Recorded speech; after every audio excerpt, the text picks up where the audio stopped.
How's it going, everyone? And welcome to another weekly live stream, though this is not Flesh and Blood Live. This week, we are playing some Solforge Fusion, which is a game that was actually graciously sent to me by the developers a little bit ago, and I'm finally getting around to playing it. Hey, Flesh and Blood Worlds and a lot of other stuff ate up a lot of time, but this is something that I'm really keen to check out. And joining me today is Ian Kenderdine, who is above me here from Right Time Gaming. If you'd like to introduce yourself for those who have not seen you before. Yeah, hey, how's it going? It is me, Ian, from Right Time Gaming here in New Zealand. Man from tomorrow that some people know me from as well. I'm looking forward to trying out this game again. This game kind of cool from creators Richard Garfield and what was it?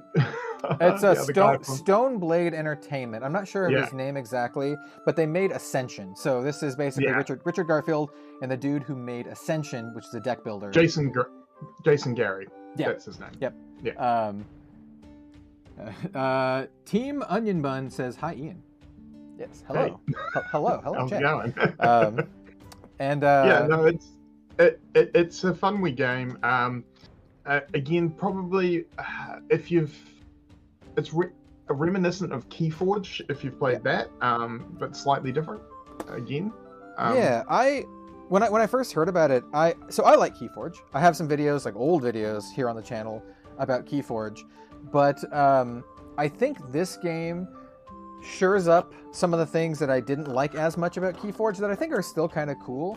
I love how you still have the randomized decks, right? So you don't have to build a deck from scratch. It's very consumer friendly, but you still have the deck building aspect of mashing two decks together. So you still have a say into how your deck functions, rather than Keyforge, where you're just like, here you go. Did you pull the one with the horseman or not? Like kind of thing. Where this one you're like, this deck really gels with this deck, and you can mix and match and stuff.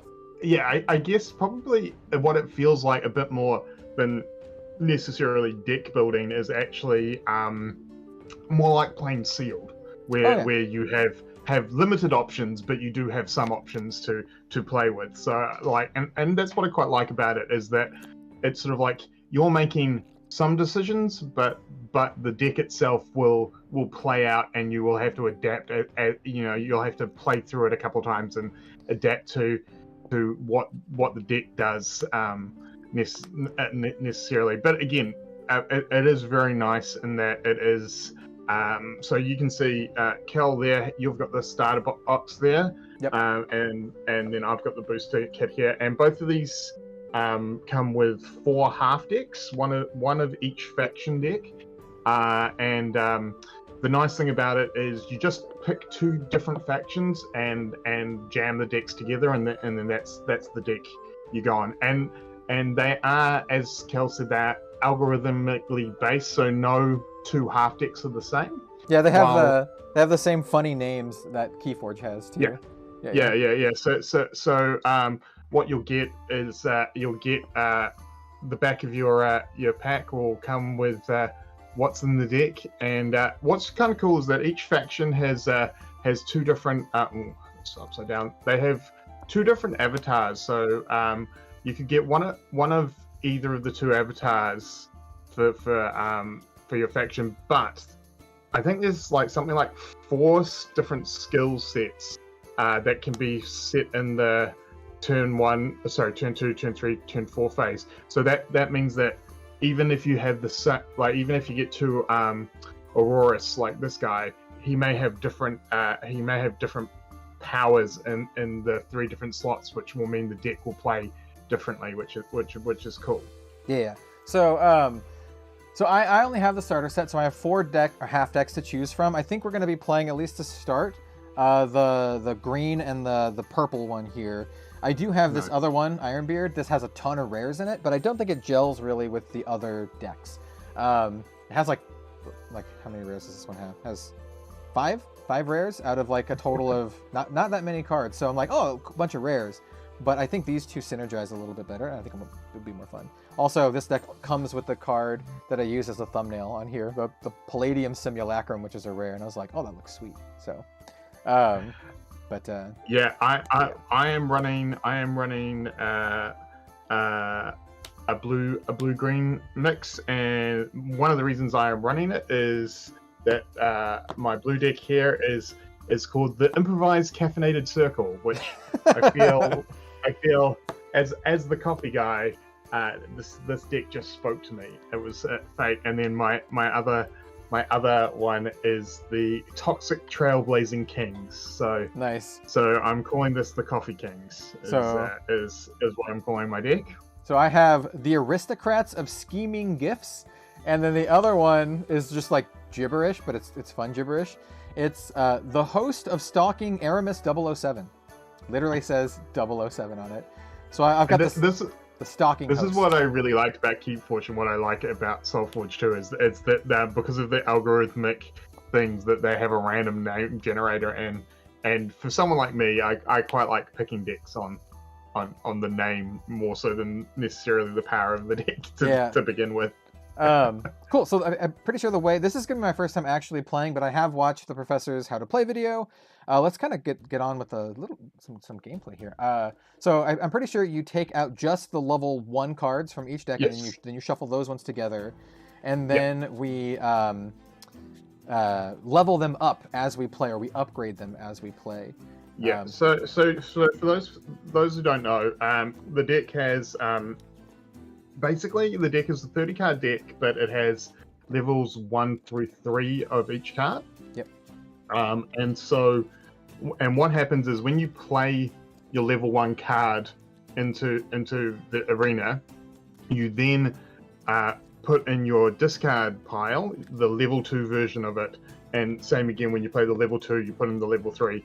And then when this is done with, whether it be a spell or if it gets destroyed as a creature, that then goes to your banish card.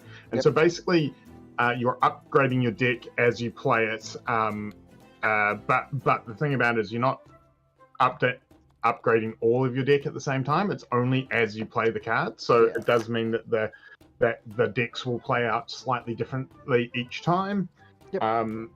And basically how it works is that there's 3 turns to a turn cycle, and then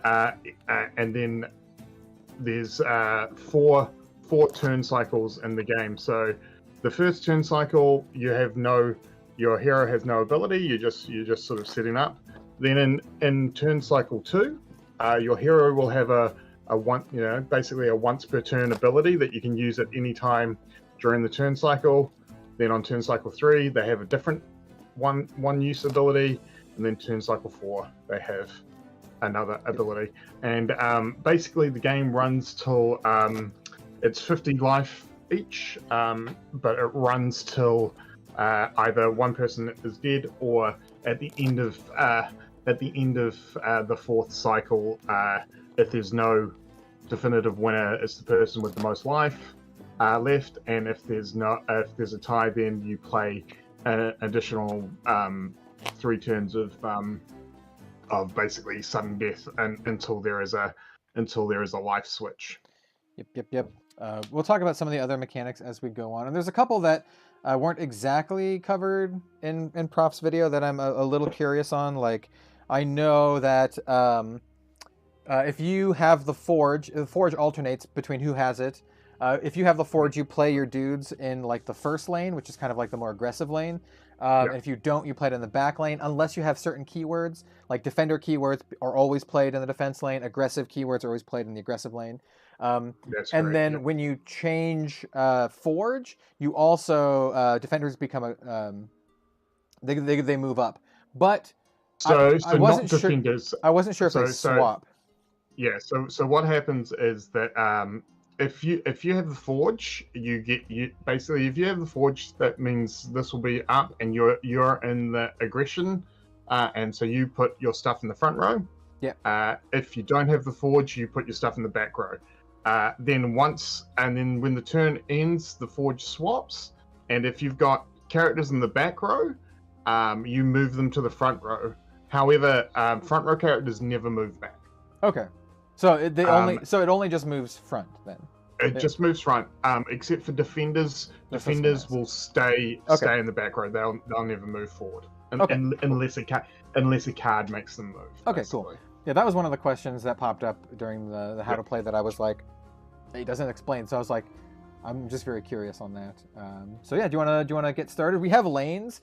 I'm not using one of the mats. I have one of the mats, but I can't be bothered to use the fiddly plastic mat that'll just knock everything around. Ian has like Ian has like a plastic thing over his. Yeah, it's a 5-lane system, so yeah, that's fine.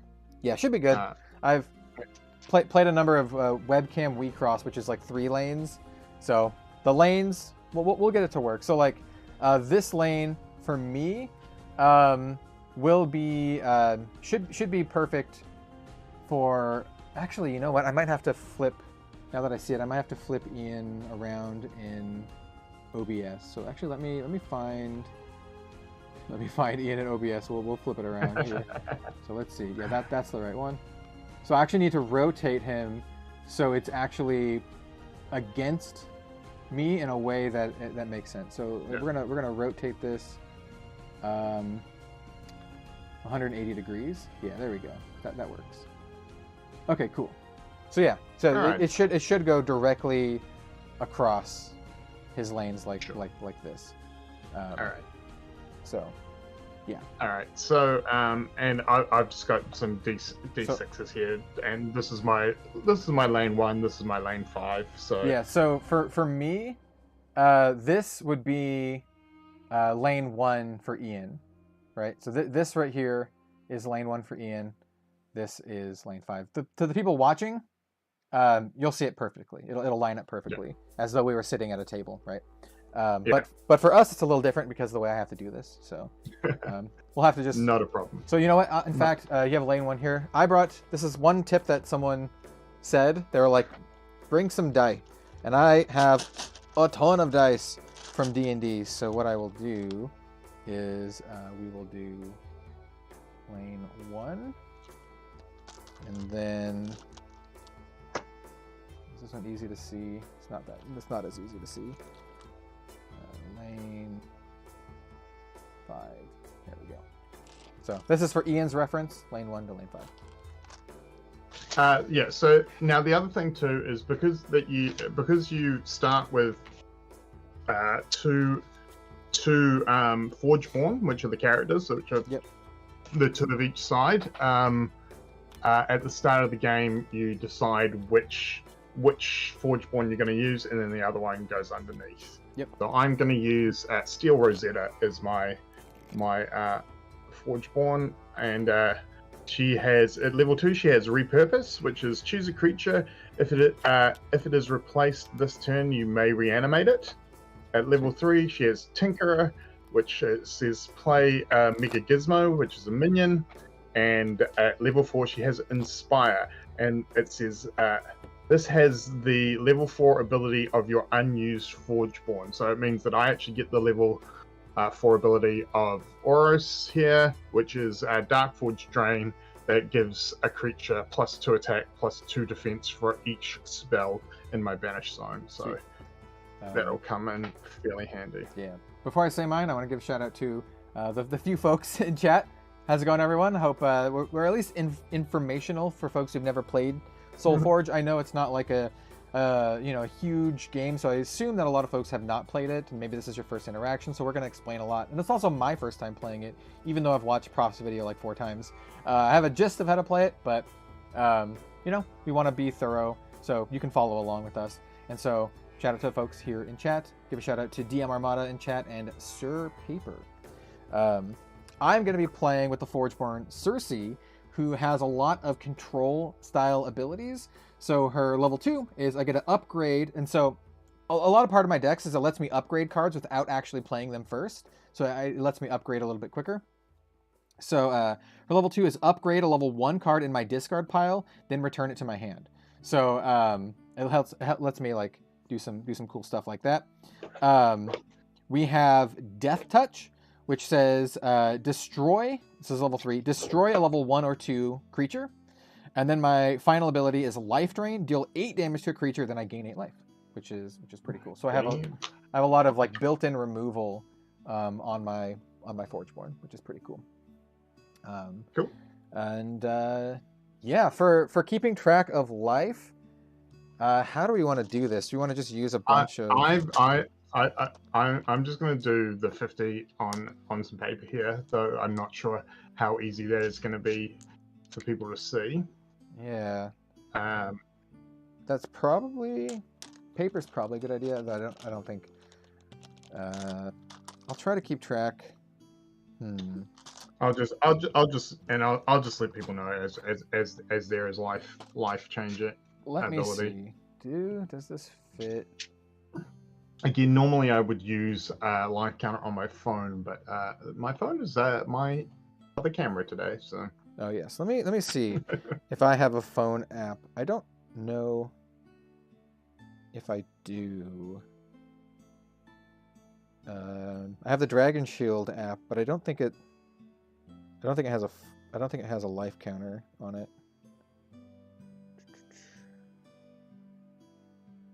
All right. Well, if it becomes a problem, I will download a life counter and I'll use it. Hey, everyone in chat, what's a good life counter to use? Let me know what the best life counter to use regardless of the game. So not just for Magic or whatever, just a good life counter. Yeah, I mean, pretty much if you just put in the life counter in the app store, you can pretty much find some generic ones. Just one that has a custom number on it is pretty good. It would be sweet to have one that's like super custom that I can put in my guests, like, you know, icon, so I could have like my whatever you call it, my avatar, and then I can put in my guest's avatar. That'd be cool. These are all my. So anyone who's watching later on that is an app developer, hit up Red Zone Rogue. He wants to. He wants to get an app made. There's an idea for people doing that kind of stuff. So I think it's not a bad idea. Also, if at any point someone from Stoneblade is watching this, if you guys can put up a template of the field so we can make custom maps, because I know for me down here in New Zealand it may be a while before we get official ones. I'd love to get a custom map printed so I don't have to use the paper, because it works, but you know, a playmat's just a bit of a nicer feel. Yeah. And so here I'm just putting a ton of dice or whatever from that I use for D&D. I just have a giant sack full of die. Because I know that the life of the character there is a lot of character life and attack manipulation in this game. So I think like you kind of just need like a crap load of dice. That's one of the suggestions that one of the folks in my Discord said, and I was like, that's a really good suggestion. So I'm gonna have my own. I know there's already like some Etsy stores that are making D10 holders that you can put across the top lane that you can use D10s to track the attack and life, so they don't roll away as well, which is kind of handy. All right. Brooklyn's 118. My hero calculator is a good one. I'll check into it. I'll look into it. All right. Cool. All right. Now, do you want to roll to see who goes first, or would you like me to go first so you can get a feel for what's happening? Let's roll. I can give it a shot. I can give it a shot to go first. All right. So, well, I'll tell you what. Let's just do odds or evens. Would you like odds or evens? Let's do odds. Odds it is. Your choice. Cool. I'll just go ahead and go first. What? So first means I start with the Forge, right? Yes. So you start with the Forge, and I start with the Forge flipped down. Now, so as we said, there's 3 turns per turn cycle, and you play two cards a turn, right? Yes, 2 cards. Well, you can play 2 cards a turn, but there are a number of things that will allow you to play cards for free. And if you play a card for free, it doesn't count towards your 2 cards for the turn. I have a lot of stuff that lets me do that, so I kind of boned up on that mechanic. What's the starting hand size? So starting hand size is 5. Cool. And so a deck's always going to be 20. Yep. And how you, it's 3 turns, and at the end of each turn you discard any cards you don't use into your discard pile, and then you draw up a new hand of 5. So it means that every turn cycle there's going to be 5 cards in your deck that you don't see.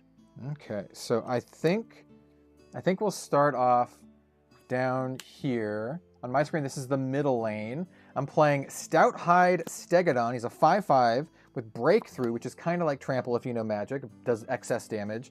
And it also says deploy. If this is unopposed, gain 3 life. And it is unopposed, so I would like to gain 3 life. All right, so Red Zone Rogue goes to 53. Yep, 53. And I'm keeping track of my own life with the dice here, but you have the more accurate account just in case the dice. Sure. And so I believe that it just goes back and forth here. So I play something, he plays something, I play something until we can't do anything, and then combat happens. Yeah. Yes. I think it's pretty simple. Combat just happens directly across unless your cards have special things.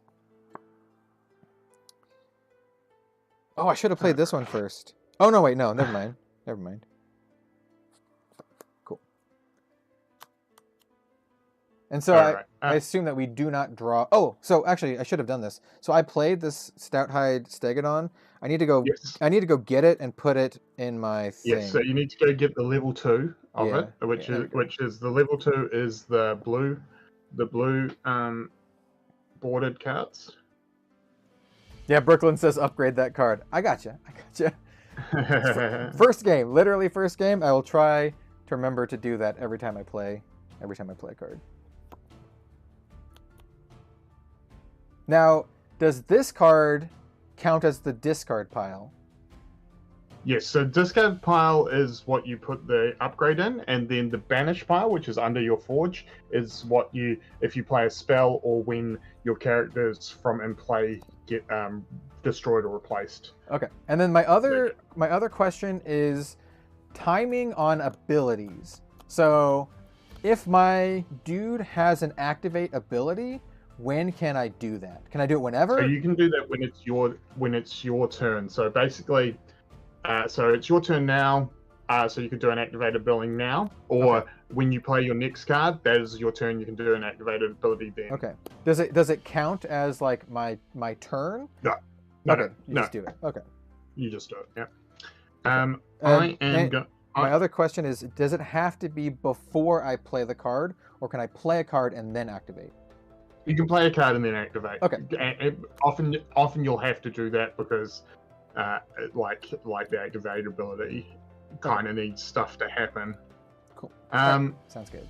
All right, I am going to. So your Stegodon there. What is his attack and defense? He's a 5/5 with breakthrough.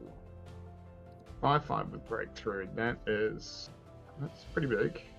It's a little bit. Yeah, Brooklyn's 118 in chat really likes the game. I've heard it's great. He says the hardest mechanic of this is remembering to upgrade. Just getting into that rhythm, and he's like, upgrade that card. Yeah. All right. I think once you play a bunch and have the rhythm, it'll be better. Yeah. I'm going to play Kindred Slayer here, and I'm going to upgrade him. And he says, when you gain life, give this +2 attack, +2 defense, or +2 life, I should say. Okay. And here's a 1/4. All right, say his ability again. I'm sorry, I was reading chat. When you gain life, give this +2/+2. Okay, cool. All right, so then my turn. I have one more turn. So that's in my opposing lane. So let's play in another lane. I would like to just...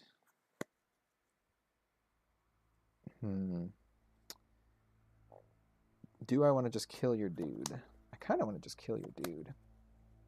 I'm gonna play a spell. So I'm gonna play Vine Lash, and Vine Lash just says one of my creatures battles an enemy creature. So I'd like to have my Stegodon just kill your dude.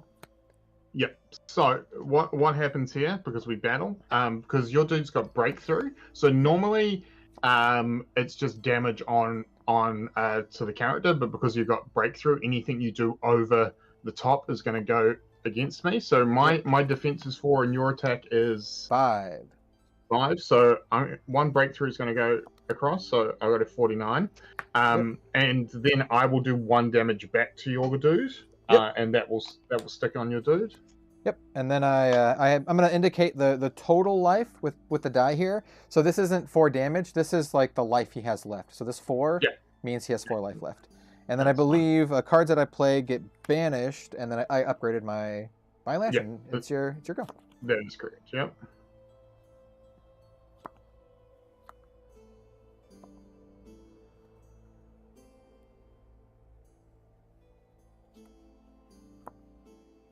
Alright. What I'm going to play then is I'm going to play Rooted Mantis. Ben actually says breakthrough only works during combat, not during battles or strikes. Oh, okay. That is a good point. So you go back up. Yeah, so I'm back at 50. No, that is correct. Cool. Alright, so I am going to play... reference card as well. Sure. I'm going to play Rooted Mantis, which is a defender. It is a 2/5, and it's got deploy. This turn, this gets activate. Use your Forgeborn level 2 ability. And it says, when you gain life, this loses defender and gets aggressive this turn. So my level 2 ability is choose a creature. If it is replaced this turn, you may reanimate it, which... that's not going to do anything because it's not going to get replaced this turn. I will, however, upgrade my Rooted Mantis. Yeah. So Ben, that's good to note because I noted I've just read breakthrough on the keyword card, and it doesn't actually mention, it doesn't differentiate between how they fight. It just says, well, a creature with breakthrough is in the front row. Any damage dealt by it to an opposing creature in excess deals damage to the enemy player. It just says any damage dealt. So. Yeah, I believe. Yeah, but I believe damage is only dealt in combat. Yeah. Although then again, I'm not sure because there is battle and there is strike, so I'm not sure if those are different. But that is, we will go with what we've been told at the moment. As this is, we're feeling new to this. All right, so now we've both done both our things for the turn. So combat happens instantaneously across all lanes, but we've only got 1 lane of combat here anyway. So again, I've got 5 defense and 2 attack. So you're going to kill my guy, but not do any breakthrough. Yep, and then I'll take 2 damage and go down to 2. That is correct. Cool. And now, what happens is we discard the rest of our hand. Cool. So that just goes into the discard pile here. Goes into the discard pile. Yep. Then we draw up another 5. Cool. And then we have 3 rounds of this before we go on. That is correct. And then it flips over, and I get the forge, and you are now on defense. Cool. Sounds good. All right. Yeah, I out of the 4 half decks that I got a couple that like really spoke to me, and 3 basically that I thought decks were really cool. So there's some cool stuff in these that I think could be really fun. Ooh. All right, I am gonna. Yes. I'm gonna play a Soothing Battle Hide, and this is a dinosaur creature. It has deploy. This turn, an enemy level 1 creature loses all printed ability and gets defender, and deploy gain 2 life. So I'm gonna put this in the middle. I'm gonna make your dude a defender, so that means he's gonna lose his abilities and slide down and become a defender. Okay. I'll also then gain 2 life, and I'll be on 52. Awesome. Okay. And then I will upgrade that. Okay. Okay. Cool. So you are in the opposing lane. All right. So I have some shenanigans now. We can play some shenanigans. Yes. So we are going to play Armored Mantis. So this is going to be in his lane next to his level 1 lane. Armored Mantis is small. It's a 1/1 now. It has 2 shield, has 2 armor, which means it kind of absorbs 2 damage before it takes actual damage. But it also has this. So the interesting thing about that too is that only stops damage. If I play a spell that decreases its life down to 0, the armor won't help it.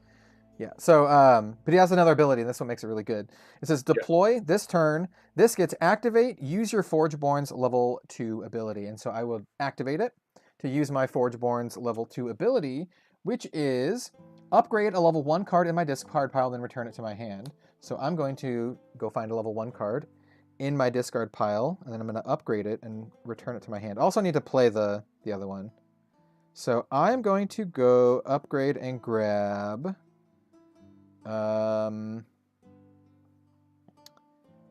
this. Ooh, it's a tough call. I have this big chunky demon. Now, and just so you know, while this will speed up the upgrade, you can't play an upgraded card a turn before you're in it. So if you'll upgrade it to a level 2, but you won't actually be able to play it because we're in the level 1 stage. But it does ramp up your upgrading, so it is still good to play. Yeah, that's what Ben just said in chat.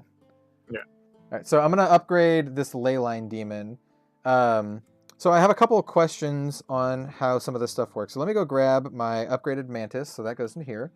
So the upgraded demon, Leyline Vermin. Yeah. What happens? You get the level 2 into your hand. What happens to the other one? The level 1 goes to your banish zone. Okay, so this one just goes to the banish. Okay. Yeah. Cool. And so that was my play for the turn. It's your turn, or your move. All right. I am gonna play Summoning Council, which is a spell, and it allows me to play 2 Wisp minions. Okay. So how big is your Mantis there? He's small. He's a 1/1 with 2 armor. All right. So and that is technically in your lane 4, correct? This will be lane 2 for you. All right. So I will put a Wisp in lane 2, and I'll put a Wisp in lane 5, and then I will upgrade my Summoning Council. Okay. All right. So this is gonna be fun. How big are those wisps? Are they like 1? So the wisps are 2/2. 2/2. Okay. All right. We're gonna do some fun stuff. So you still have a free lane here, right? So I have a lane in 1 and a lane in what is my 4. Yeah. Okay. So I'm gonna play this into lane 4. So this is gonna be a fun one. So this is one of my rares. This is Ferocious Reveler. Let me go grab her upgrade real quick. So this is a card that lets me play something for free, but it also lets Ian play something for free. So Ferocious Reveler says, deploy. The enemy player may play a spell for free. Then you may play a spell for free. It also has deploy. This gains 3 armor this turn. So she has 5 attack, 3 health, but also 3 armor for the turn. And so I think the way this is worded is that Ian immediately can do a spell for free. And then I can do a spell for free. So sure. Is she a creature or is she a spell? She's a creature. Creature mage. 5/3 with 3 armor. 5/3. All right. I'm gonna play Warmonger mod, which allows me to play a Gizmo minion for free. And I'll upgrade. So I will then go grab a Gizmo. Gizmo. So Gizmo, when a creature replaces this, give it +2/+2, and I'm going to put that Gizmo into lane 1. Cool. So lane 1 is the unopposed lane. Yes. Cool. And so now I can play something and now I can play a spell for free. Yes. All right. So we are going to play another rare, which I think is a really cool one. We're going to play Soul Reap. So let me go upgrade Soul Reap real quick. But Soul Reap... That never sounds good. Yeah, no, it's a sweet one. So Soul Reap actually will get a bonus because I have a beast as well. So Soul Reap says, deal 3 damage to a creature, you gain 3 life. If you have a beast in play, which I do, the Armored Mantis is a beast, deal 3 damage to a player and I gain 3 life. So I get to deal 3 damage to one of his creatures, 3 damage to his life, and I'll gain 6. So what is the health of all of your creatures? So the Gizmo is a 2, the Wisp is a 2, and the Batterhide is a 3. All right, we're gonna do 3 to the to the dude to kind of finish him off. Yeah. And then 3 to your life total, and then Yep, so I go to 49. and I will gain 6, so I should go to 59. Yeesh, 59. All right. Let me grab a die here to show that 59. And then that will be that for. All right. So then that is the end of the turn. So we do our battle. So all the battles happen simultaneously. We'll just go from lane one through. So lane 1 unopposed. So you take 2 damage. So you go to 57. Yep. Go to 57. Lane 2. Yep. I have a 1/1 with 2 armor.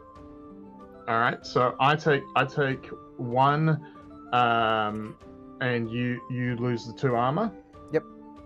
And then nothing in lane 3, and because you're in defensive mode, so you only attack. The attack only goes through if you're in the front lane, so nothing happens there. Yep. Nothing happens in lane 4, and then lane 5 is unopposed, so you take 2. Yep. So 55. So I'm on 49. You're on 55. We discard, and we draw. So the Forge swaps over. Now your guy in the third row, he stays there because he's got Defender. So is that permanent, or is that just for the turn? It's for the turn, but I believe. Oh, actually, hang on. It's for the turn. So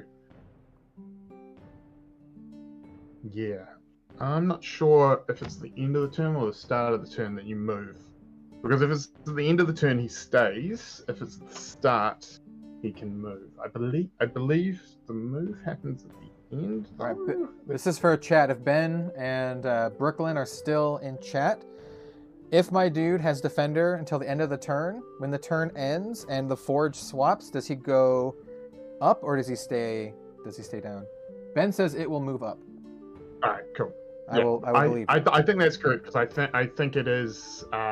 Yeah, I think it's at the start of the turn that they move, so that works. Okay.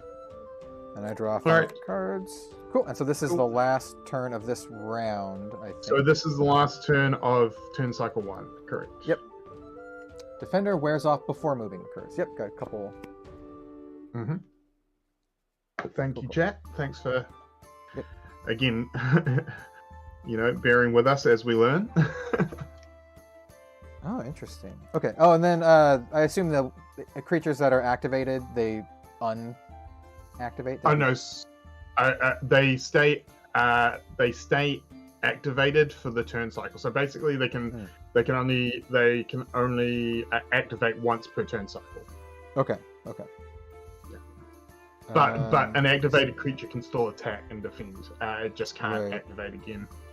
Let me see what much like the abilities on the Forgeborn can only be activated once per turn cycle. Gotcha. So your wisps are minions, correct? Yeah, everything on my table is a minion. I've got a gizmo. The gizmo's a minion, and the wisp is a minion. Cool. Actually, I have copies of these. So let me take a look and see. Yeah. So wisp are just 2/2. So the wisps are just generic 2/2s. The gizmo has an ability that if I replace it with another creature, the creature will get +2/+2.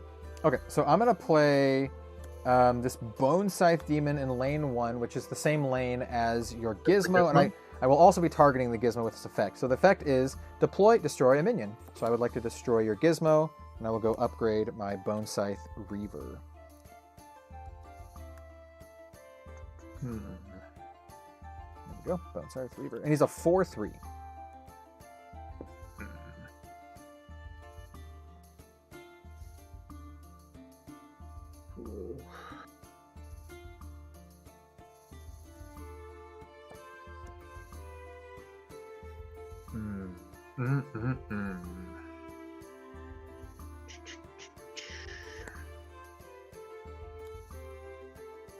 Ben just says, clarifying, creatures ready at the beginning of each turn, Forgeborn ready at the beginning of each cycle every 3 turns. So, okay, so this creature is ready, so I can use its effect if I want. It would not have mattered that turn because, I mean, I can just do it.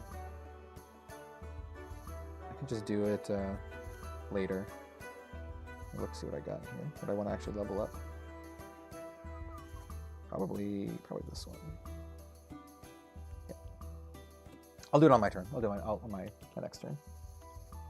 All right, I am going to play Shard Plate Delver, and I'm going to replace this Wisp in row 2. And this has Breakthrough, and it has Deploy. If this replaces a creature, it gets +3/+3. So I'm just going to put dice on it to show exactly what its current stats are. So that will make it an 8/9. So it is an 8/9 at the moment. Cool. That makes sense, Ben. He says the Mantis only works once each turn because it's a deploy effect that gives me the activate. The deploy effect is only for the turn. Okay. Yep. That makes sense. And I will upgrade my flash. Over to you. Cool. I only have one free lane now, but I think we're not going to do that. Instead, you can replace stuff, obviously. Yeah. But I think we're going to go big here. So that is the only opposed lane. But this is my last play for the turn, and I wanna crundle on in. So we are going to play Feral Instinct on my Ferocious Reveler, and Feral Instinct says, give a creature +3 attack. This turn, give it. So this is a permanent +3 attack. Give a creature +3 attack, and then period. Then this turn, give it +3 armor and Breakthrough. If it deals damage to a player, you may play a Wisp minion. So this currently has 8 attack, which is a permanent 8 attack. But it also, for this turn, has Breakthrough, and if it deals damage to my opponent, I get to create a Wisp. So I'm going to grab a die that has 8 on it. So she is currently an 8/3 with 3 armor and Breakthrough. So there's that, and let me go ahead and upgrade that Feral Instinct as well. And then it is your move. All right. Well, I'm glad you did that, because it allows me to play Electronet, which is really cool. This is give a creature -5 attack. If it has increased attack, this is free. So I'll give your dude that you just gave 8, I'll give him -5, taking him down to 3. Yep, goes down to 3. And I get to upgrade that card. Yeah. And then I also still have my attack for the turn.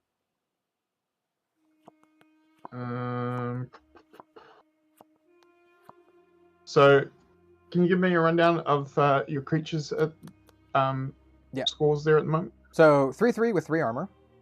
5, yep. 5/2 with Breakthrough. 1/1 with 2 armor. 4/3 with no abilities that are relevant. So pretty chunky dudes, except for the 1/1 with 2 armor down here. But yeah, that's what I got. All right, so I am gonna play Mystical Tangle Sprout. It is Defender. It is a 3/5, and it has Activate. Give another creature +2 life. So I'm going to activate that to give my Wisp +2 life, making it 4 life. Cool. And I will upgrade that. And that is in lane 3. All right, so that is the turn. So now we go to combat. We go to combat. So lane 1 smashes in for 4. So I go to 45. Yep. Lane 2, I've got an 8/9. Yeah, an 8/9 is pretty big. So the Mantis will die. And how much attack did it have? A 1. So my life will go down to 8. When creatures are killed, I assume they go to the Banish zone, right? Banish, yeah, they go to the Banish.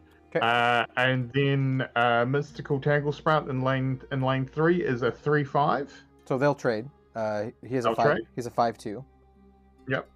And then the last one is a 3/3. To my 2/4, so I go down to 1, and so do you. Yep, take 1. All right, there you go. Alrighty. So now that is the that's the end of the turn cycle. Sweet. So a quick trick that that I got taught is count your discard pile and make sure there's 15 in it. So we before you discard the remainder of our hand here, and then we combine it all together. Yeah? Yeah. So 1, 2, 3, 4, 5, 6, 7, 15. Yep, so I've got 15. So shuffle in the 5 that we didn't use. I have a lot more. I must have messed up somewhere. Minions shouldn't go into your discard pile. I did not play any minions. Where did I mess up here? Have a look at your. So you should have 20 altogether, but 15 in your discard pile. So if you've picked up the rest of your deck, you should have 20. Oh, okay. So I did pick up the rest of my deck. Oh, so if you picked up the rest of the deck, it should be 20. So is it 20? Oh, first thing to note, Ben says, didn't the Reveler have armor that turn? Yes, Reveler did have 3 armor, so she did not take any damage. Right. But it says you should have 20 if you added the rest of your deck as well. And that does not include the cards in play, yeah? So that's correct, because they would have, because your upgrades would have been in your discard pile. So I have 21, so I messed up at least somewhere. Where did I... Oh, I think it's the Dreadbolt. Because oh no, that's not what I did. So these are the 5 that I did not play. Let's see. So basically, it's the Stegodon. When the Stegodon died, I put it in the discard pile. Yeah. Okay, gotcha. Yeah. Yep. Cool. Okay. Yeah, the last creature killed was discarded. Yep, good. Stegodon. Yep, cool. And so we shuffle the remainder together, right? Yeah, so we shuffle the remainder, and then we draw 5 cards, and we flip the Forge. Yep. Gotcha. So I have the Forge again, and my guy moves up. And then my move down, yeah? No, they stay. They stay up. Yeah. They stay. They never move down unless they're moved by an ability. Gotcha. Yeah, the whole when it dies, banish it, I'll have to get used to, because it's not like any other card game. Every other card game is if it dies, it goes into the discard pile or the graveyard. Yep. Cool. So there's a little bit of, obviously it's advantage to have minions out, or units out, I guess I should say, because minion is a word here, but also just gives you more, access to more things if you already have dudes out, because of how it shuffles all back. Mm-hmm. Absolutely. So I have a total of 22 cards to play with this turn, or this cycle. Alright, so draw 5. 1, 2, 3, 4, 5. That's the other tricky thing that I found when I started playing this, was I kept drawing 4 because of Flesh and Blood. Yeah, that's fair. Okay, cool. And so now that we're on level 2, I can play level 2 cards, right? That is correct. Yeah. Sweet. Yeah, So and also now you can at one point during level 2, the next 3 turns, you can use your ability. Cool. But you can only use it once, and if you don't use it in the turn cycle, and we get to the next turn cycle, you've just lost the chance to use your ability. Cool. Sounds good. All right. Interesting. So, with that in mind, interesting. Let's have a look at what we have. Okay.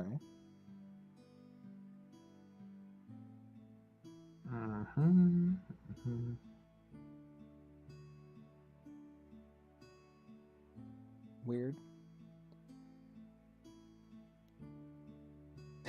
Okay, wait, what's that ability? Ooh, that's spicy. Okay. I got some spice here. Alrighty, I am gonna play Pack Blessing, and I get to choose one. Either, pardon me, either give a creature +3/+3, or play a Wisp and give it +3/+3. So I'm gonna play a Wisp and give it +3/+3 into the middle zone there, and I will upgrade that. Cool. And I will give it +3/+3. So it is a 5/5. How big is your dude in lane 2? It was pretty big. It was like in lane 2, he is an 8/8. 8/8? Okay. Yeah. Okay. So lane 2 is 8-8, lane 3 is a 5-5, and lane 5 is a 2-1. Okay, so I will play in your lane. So I'm defending, so I play in the defending row. I will play this level 2 armored mantis in the level 2 lane, or the level number 2 lane for you. So as level 2, it's a 2-1, has 4 armor this time, and it says deploy this turn. This gets activate user Forgeborn's level 2 ability, or level 3 ability. And my level 3 ability is quite good, and I'm going to use it right now. It says Death Touch, destroy a level 1 or level 2 creature. I would like to destroy your big chunky 8/8 boy. And then that is my go. Destroyed, so it goes to the banished. Sorry. Oh, to the and then I will level it up. Yep. I will not forget to level it up.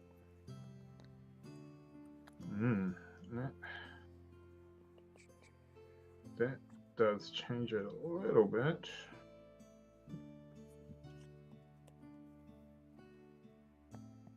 Yeah, Mantis seems to be pretty good if you have good Forgeborn abilities, and my Forgeborn abilities seem pretty good.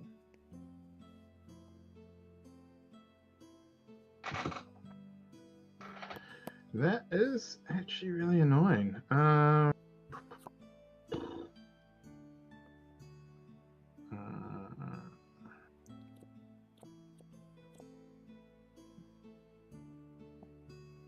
So what I'm going to do this turn then is I'm going to play Recycling Reinforcements, which would have been better if you hadn't killed my dude. So this says deploy, give creatures adjacent +3/+3. So I'm going to put it in the middle of those two cats there to give.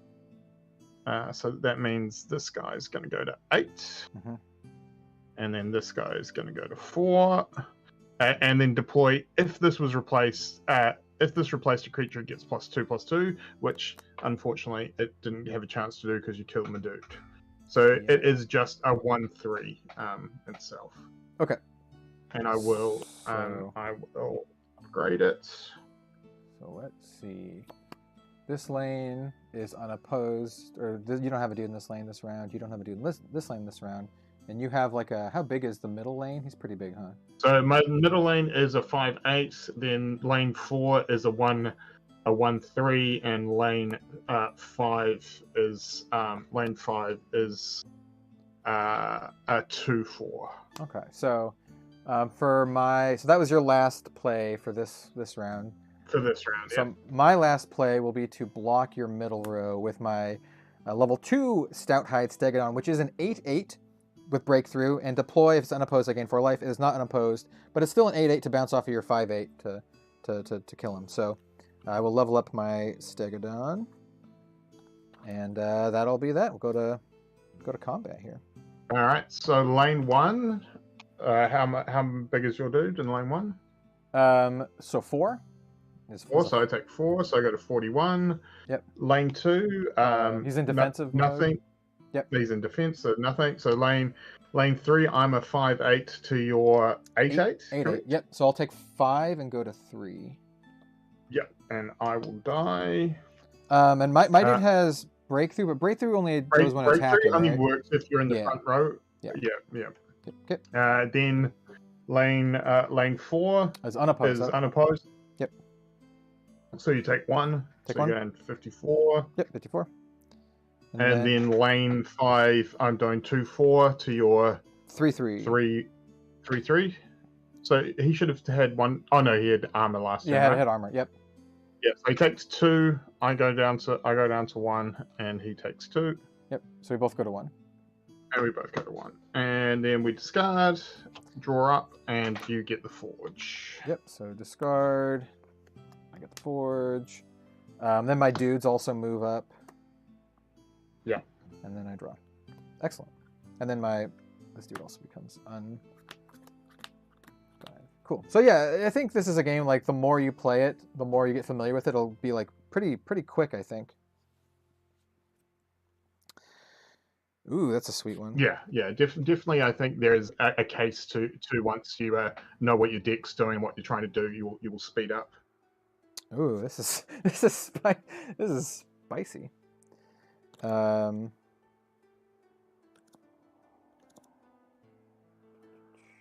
yeah, this does make sense. I was like, I drew one of the cards. I'm like, why do I have two? It's because it was there from the last. It was there from the last round. Okay. So you have a dude in this lane. What is the dude in this lane again? What lane number? 4. 4. That's just my replacement dude. He's just got deploy ability, so he's just a 1/3 now. Okay, so it's pretty small. I would like to. I think I still want to play it here though. Kill your guy, just to. So I'm gonna play a Bone Scythe Reaver level 2. We still have the first one from the first go around. So this is Bone Scythe Reaver level 2, and this one says deploy, destroy an enemy level 1 creature. Is that dude level 1? Yep. Cool. I would like to destroy the level 1, and then I will level him up to level 3, which is great because level 3 I think just kills anything straight up. Oh no, level 1 or 2. And he's at 8/4, and you're go. All right, I'm going to use my my Forgeborn ability, which is choose a creature. If this is replaced this turn, you may reanimate it. So I'm going to choose the Wisp. Cool. And then I'm going to deploy my Shard Plate Delver, which he's a 5/6 naturally. He has Breakthrough, but he has Deploy. If this replaces a creature, it gets +5/+5, so he becomes a 10/11, and 10/11, and also because this was replaced, it gets reanimated. So I'm gonna put the Wisp into. Sorry, give me the rundown of your characters again, just stats wise. So 3/1, 8/4, 8/3, 2/1 with 4 armor, 4/3.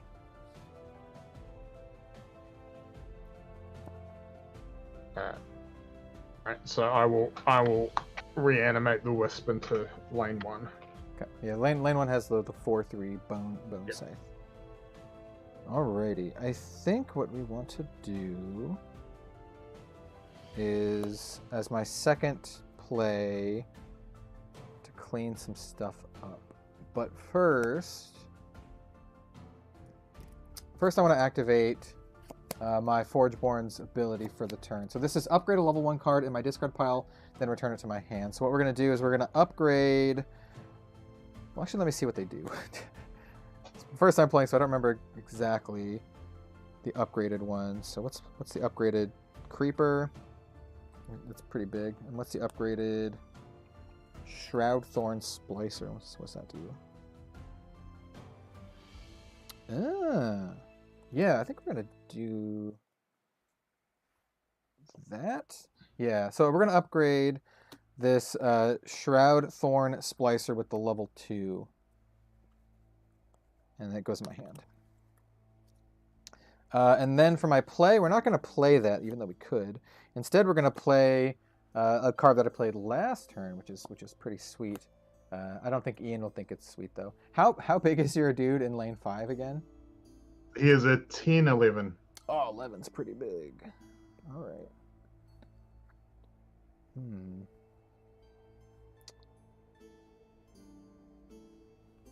I guess we'll just kill your other dude. So I'm going to play Soul Reap. So this is my level 2 version of Soul Reap.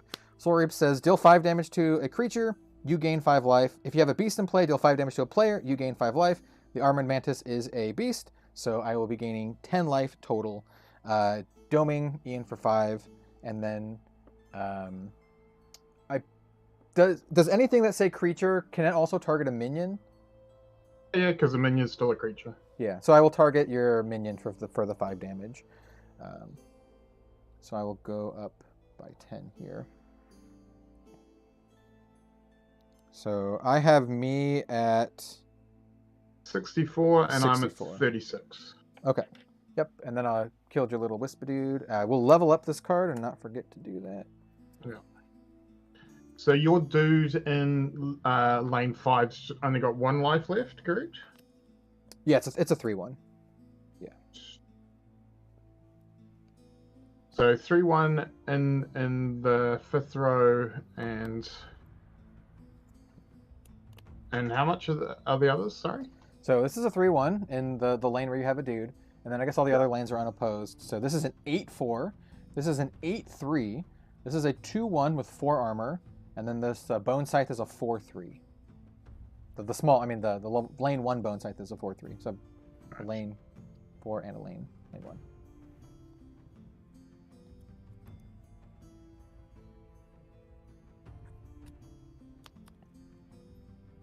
All right, I am gonna play. If that's the case, I am gonna play Lucid Echoes, which is a spell, and it says upgrade a card in your hand and then discard it. You may choose a creature, deal 1 damage to it for each level 2 and level 3 card in the discard pile. This effect happens before this is banished. Sorry, hang on. So deal 1 damage to each to it for each level 2 and level 3 in your discard. So in my discard, I have 1 level 3 and 2 level 2s, so I can do 3 damage. Okay. So I will take out the middle dude that's got 3. The 8-3. Yep, that makes sense. Yep. And I will banish Lucid Dreams. Cool. All right. And I'm gonna get hit for a bunch. Yep. All right. So combat. We'll start with the level the 5. So your dude will take 3, and my guy will die. I'll go to 8. Yep. So dies. Banish. This one will hit you for 8. Yep. So 28. Armored Mantis will hit you for 2. 26. And then Bone Scythe will hit you for 4. 22. All right. Yep, and then we'll do the thing. You have the Forge now, and then we discard and then draw 5, yeah? Cool.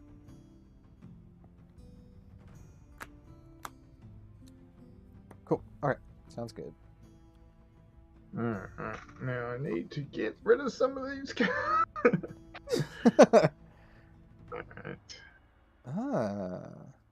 Oh, I don't have So anything. none of your dudes are minions, are they? No. Nope, they're all just creatures. Oh, you also get an upgrade from Lucid Echoes, Ben says.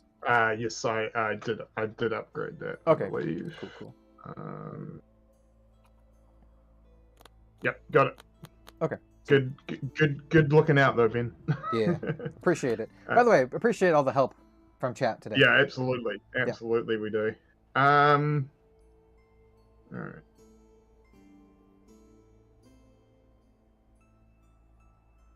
Alright, so how big are your dudes now? So we have an 8-4. This is probably the one you probably want to care about the most. So 8-4. 2-1 with 4 armor, so kind of hard to kill actually, and then a 4-3. Oh, hang on. So was that printed armor, or was that armor that was put on by something? Printed armor. God damn it. It just says 4 armor. Yeah. It's chunky. Yeah. So because armor that's put on by an effect only lasts for the turn, but printed stays on. So yeah. Yeah. All right. Well, let's.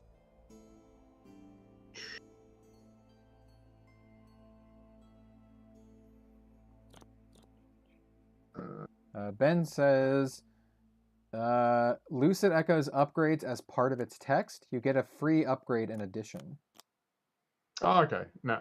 It's okay, because oh, no, I see what you're saying. Yeah, I should have upgraded... Yeah, I should have upgraded one of the cards in my hand, which were those 3. So I'll just upgrade the Mantis. Just go ahead and do it now. Yeah. No, fair enough. I got all excited about killing one of his dudes and forgot about the first part of that. Yeah, you got one of the... You got the 8 attack, which is pretty good, so you did take another 8. Yeah. Alright. Let's go with the Summoning Council. So I get to play an Oak Father and a Wisp. Ooh, so... Oakfather's a chunky boy. Yeah. So we're gonna put the wisp into row 2. That's where your mantis is, correct? Yep, Manus is in row 2. And then we'll put the Oakfather in lane 1. So Oakfather is an 8/8 with breakthrough, and the wisp is 2/2. And we will upgrade my summoning council. Okay. Well, I don't want to take a bunch from that 8/8, so I think I'm going to do something about it. All right. Cool. So what I'm going to do is I am going to play in... How big is this lane here? The lane 5? Lane 5 is a 10/11. Oh, sorry, 10/8 because you did 3 damage to it. 10/8. Yeah, I don't want to take 10 either. So what I'm going to do is I'm going to play a Leyline Vermin in this lane. So let's upgrade Leyline Vermin real quick before I read what it does. Level 3. So Leyline Vermin says, deploy this turn. An enemy creature loses all printed abilities. I would like to get rid of all printed abilities on that breakthrough dude in lane 1. Mm-hmm. So no breakthrough on that guy. Mm-hmm. Or any other ability, I guess. No printed abilities. Cool. Yep. That's it. And this itself is a 7/10. The Leyline Vermin's a 7/10. Mm-hmm. All right. It is your go.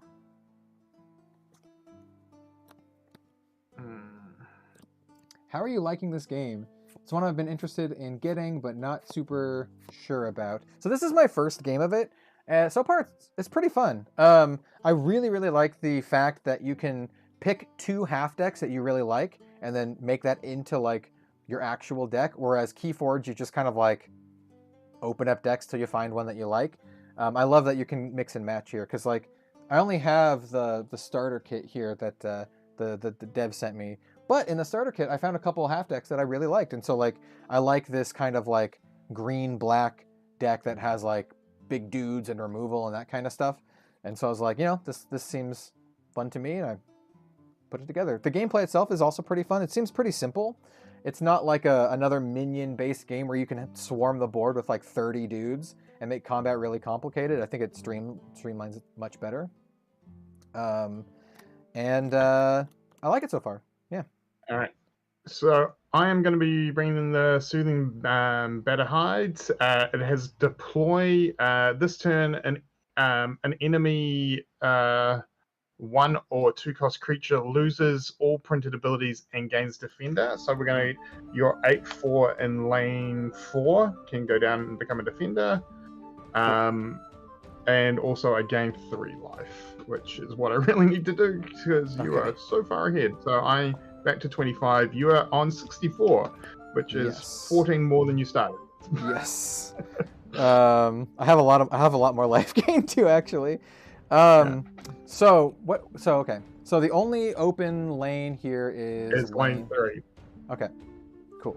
And since I'm the defender, I get the last play. So this will be the final play before attacks, right? That's correct. Okay. I think I'm just going to play. All right. So I don't know if I want to replace anything. I like how this is. I like how this is standing.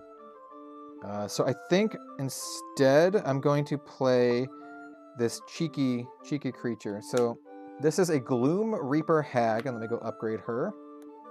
That card. Yeah, I have a lot of direct damage kind of stuff. So Gloom Reaper Hag. So she's a 7/5, but when it's destroyed, I get to deal 3 damage to a player and gain 3 life. There's that. So just kind of shoring up my defenses here. So that's my play, and I guess we're going to combat. All right. So lane 1, I am coming in for. I'm an 8/8 in lane 1. Yep. So I'm a 4/3. So you'll take 4, and my dude will die. And also it's got breakthrough, so you'll take 5 over the top. It does not have breakthrough because it doesn't have any printed abilities for this turn. No, you took the printed abilities off lane 5. No, I took it off lane 1 to get rid of the breakthrough. Oh, because they've both got breakthrough. So. Oh no, I took it off lane 1. Yeah. Okay, no, that's fine. Okay, yeah, cool. So, yep, no, that's cool. Sorry, I thought you took it off the other lane. No, that's not a problem. So lane 2, my guy's a 2/2. My guy is a 2/1 with 4 armor, so my will take no damage and your guy will die. You'll lose the armor though. Well, at least 2 armor, right? No, I believe armor is just like if you take it go. Let me read it. Oh, double check. Maybe we need to double check that. Creature with armor first applies its damage it takes to its armor value before its health is reduced. Oh, it's armor. Okay, cool. A creature's armor. So yeah, you go. Yeah, it also resets. It also resets each turn, unless the armor was gained from another effect. Yeah. Right. Okay. Cool. Sweet. Lane, nothing in lane 3 that attacks, and you're in the defense lane, so that doesn't do anything. Yep. My lane 4 is a 9/7. I have an 8/4, so they will trade. And we'll trade. Goes on the bench. And then my lane 5 is a 10/8 with breakthrough. Mine is a 7/10, so I will take no damage, and you will go down to 1 health. Mm-hmm. Yep. But you did die, so that's good. And so now we discard. Now again, that is the end of that cycle. So 1, 2, 3, 4, Yep. 5, 6, 7, 11, 12, 13, 14, 15 plus 5 is 20. So that's done. Sweet. The 15. Soulborn readies. Excellent.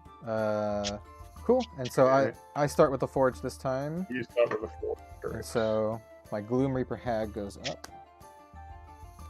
I think I quite like the whole idea of the double-sided Solforge as like that could be a cool thing to get do, because I think Team Covenant did it as they got like a custom one done for their like subscription. I think it'd be kind of a cool thing to if it was a game that you're gonna look at now doing a bit more with, getting a custom Solforge token is kind of a cool idea.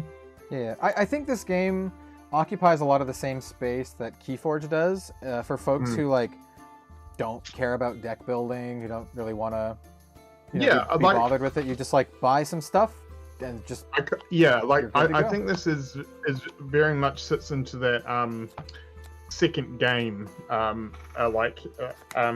hobbyists who are card players, but they're looking for, like for instance at the moment with FAB, we're in a sort of a downtime for competitive play, so there's not a lot around. So like this is a great time to play something else like a Solforge. While you're in between competitive seasons and stuff. Yeah. Okay. So let's start this off strong here. But I do know that Stoneblade are looking at doing some cool OP. They've got the idea of doing basically like store championships where if you win your store championship, you then go into like a bigger tournament against the other store champion or the other top 4 players from other stores and stuff like that. So it makes like a little bit like the other thing too is that they're doing storyline tournaments. So a little bit like if you win your store's store championship or whatever they call it, that becomes that your Forgeborn is the stronghold for that store type thing. A bit like L5R used to do with the clans, which I quite appreciate. I also like the idea of speaking tournament. Of L5R, but yeah, go ahead. Yeah. I quite like the whole OP affecting the storyline of the world is kind of cool. Okay, so I need to know some numbers before I choose targets. What's your life total at? 25. Okay, well, it's going to be a lot less than that. I have my level 3 Soul Reap here. So Soul Reap is going to deal 7 damage to a creature. I gain 7 life. If I have a beast, which I do, it's going to deal 7 damage to a player, and I gain 7 life. So I'm going to gain 14 here, and you're going to take 7. So let's gain this. I'm on 18. You're on 78. I'm on, yeah, quite a bit. And then I would like to deal 7 damage to a creature. So I know both your creatures are pretty big, but they're also kind of weak from last turn. Yeah, so I've got a 10-1 in lane 5 and an 8-4 in lane 1. Yeah. So this one has breakthrough, if I remember right. They both have breakthrough. They both. Let me think. What level are they? They're both level 2? No, well, technically yes. Like the one in lane 1 is a minion. It is technically a level 2 minion, and the other one is a level 2 as well. Okay, that's relevant. We'll kill the 10 one. And so this card is a level 3. So when I play it, It vanishes. it just gets completely banished. Yeah. And the no upgrades or anything happens. So this is a turn where I will have less than 15 cards in my discard pile, right? Yeah. Yeah, the life totals at the moment, Red Zone Rogue is at 78 and I am at 18. So yeah. a little bit on the back foot here, but we'll see what we can do. Yeah. All right, so my turn? Yeah. All right, let's see what my level 3 ability is. I may play a mega gizmo minion, which I think I probably need to do. So let's do that. Mega gizmo. So a mega gizmo is a 6/6, and when a creature replaces this, give it +6/+6. And so your two that you have at the moment are in lanes 3 and 4, correct? 2 and 3. 2 and 3, and they are in lane 2 is... Lane 2 is the Mantis. He's a 2/1 with 4 armor. Lane 3 is the 7/5 hag that when it dies, you take 3 and I gain 3. Alright, so I will put the Mega Gizmo into lane 2. So that should be lining up with the Mantis there. Ben says third cycle starts thinning deck as level 3s are played. That makes sense. Yeah.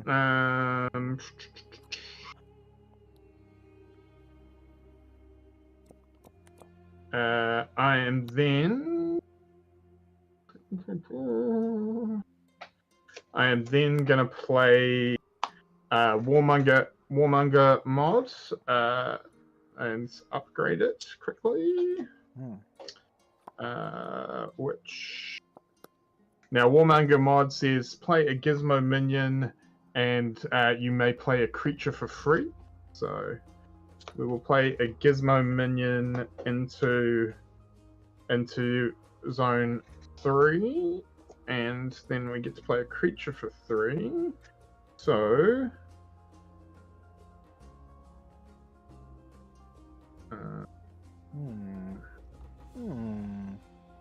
we will then replace the Gizmo with my level 3 Shard Plate Delver, which has Breakthrough and Deploy. If this replaces a creature, it gets +7/+7, but it'll also, because it's replacing the Gizmo, it gets an additional +2/+2, so it's getting +9/+9, which makes it 14/15.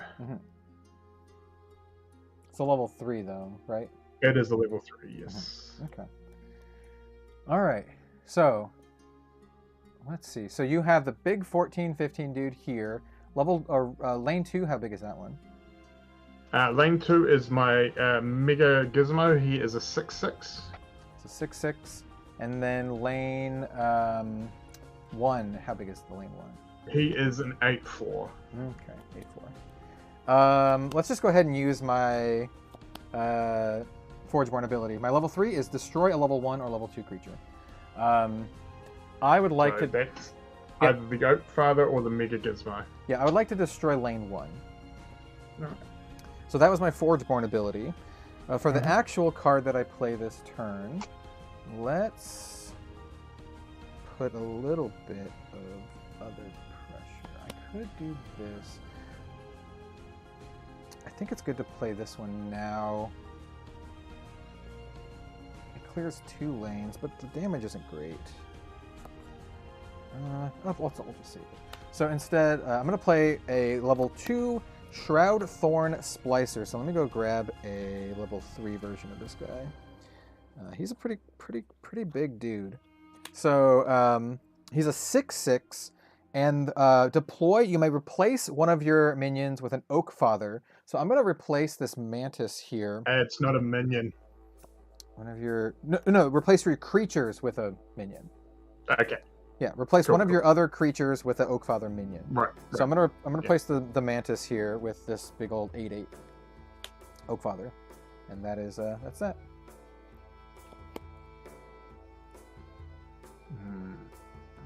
Oh, it also has break. And how big is It's how 80. big is he? The guy that you just, not the minion, the other guy that you just brought in. He's a 6/6. 6/6. Yep. Alright. So I'm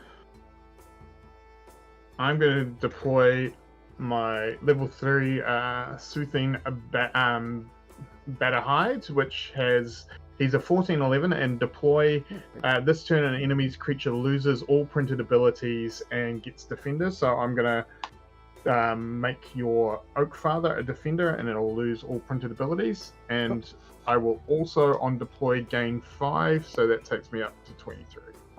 Okay. Cool. All right, sounds good. So now we go to combat. Mm-hmm. I don't have anything in lane 1, so nothing happens because your guy's in defense. Yep. Lane 2, we just have 2 defenders, so I assume nothing happens if you have 2 defenders. That is correct. Lane middle, so I will hit you for 7, or hit your dude for 7. How big is your guy? My guy is a 14/15. Okay, so you'll take 7, and then my character will die. But then on death, when it's destroyed, you take 3 damage and I gain 3 life. So I'll gain another 3. So I take 3 damage? Yep. Sorry about. What am I even at? So 40, 50, 60, 71? Is that? 81. 81. Cool. And then this lane will hit you for 6. Sure. So I'm 14. Cool. And Right, let's then... move. Yep. The Oak Father... Is that permanent? Was that defender permanent? No. Okay. Okay. Cool. So I'll move back up, and then I will discard and draw. Yeah. Oh, hang on, actually. Hang on, no, this is level 3. Oh, no, it is the stern, yeah. That's Okay. fine. Yeah. Okay, cool. Alright, and I'll draw up. And my 81. Let me get my life better tracked. 2, 4, 6. Just use a bunch of d20s. 2, 4, 6, 8, and 1. Okay, there we go. Alright. Alrighty. Let's do it. What is this?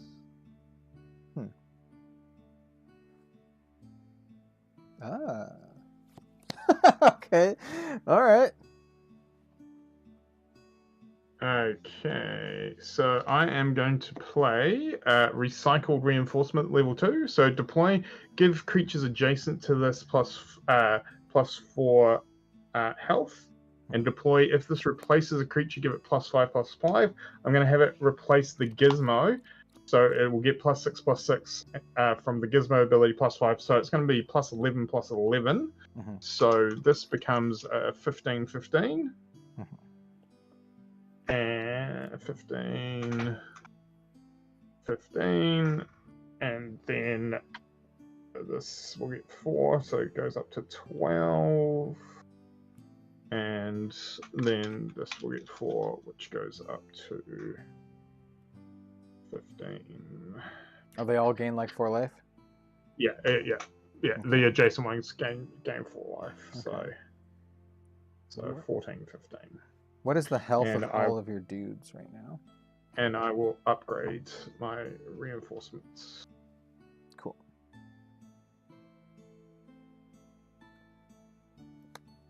Okay, so this lane and this lane. Okay. All right. So, what are the stats of all your dudes right now? I know they're pretty big. So in lane 1, I have a 14/15. In lane 2, I have a 15/15. In lane 3, I have a 14/12. Do any of them have breakthrough? Yes, lane 3 has breakthrough. Okay. Middle lane. All right. So, and how big is lane 3 again? 14/12. 14/12. So 12. Yeah, that does work.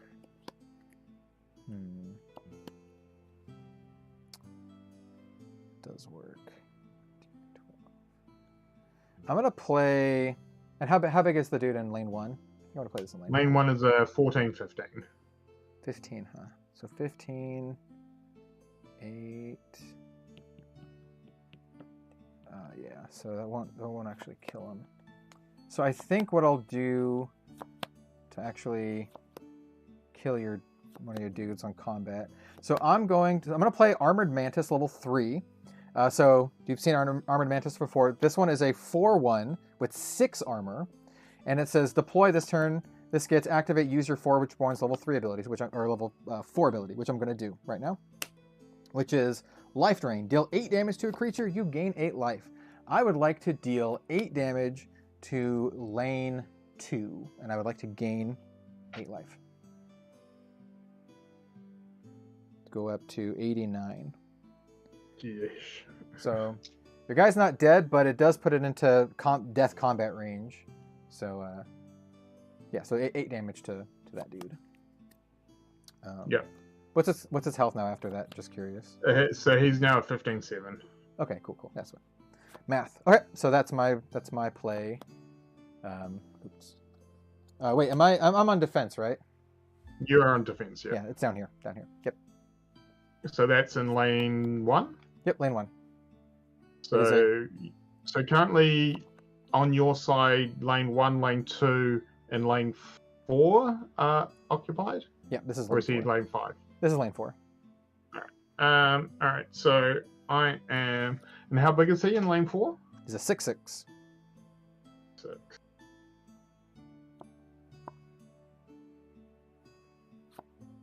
I kind of need to get rid of him. Help. Alright, I am going to deploy Mystical Raptor. On deploy, I get to deploy a Wisp Minion, so I will put the Wisp Minion into row 5. Cool. And I will upgrade Mystical Raptor. Cool. How big is Mystical Raptor? Mystical Raptor is a 12/4, so he'll die, but he should take 12? you with me. 12/4. Well, I get one more play before the attack.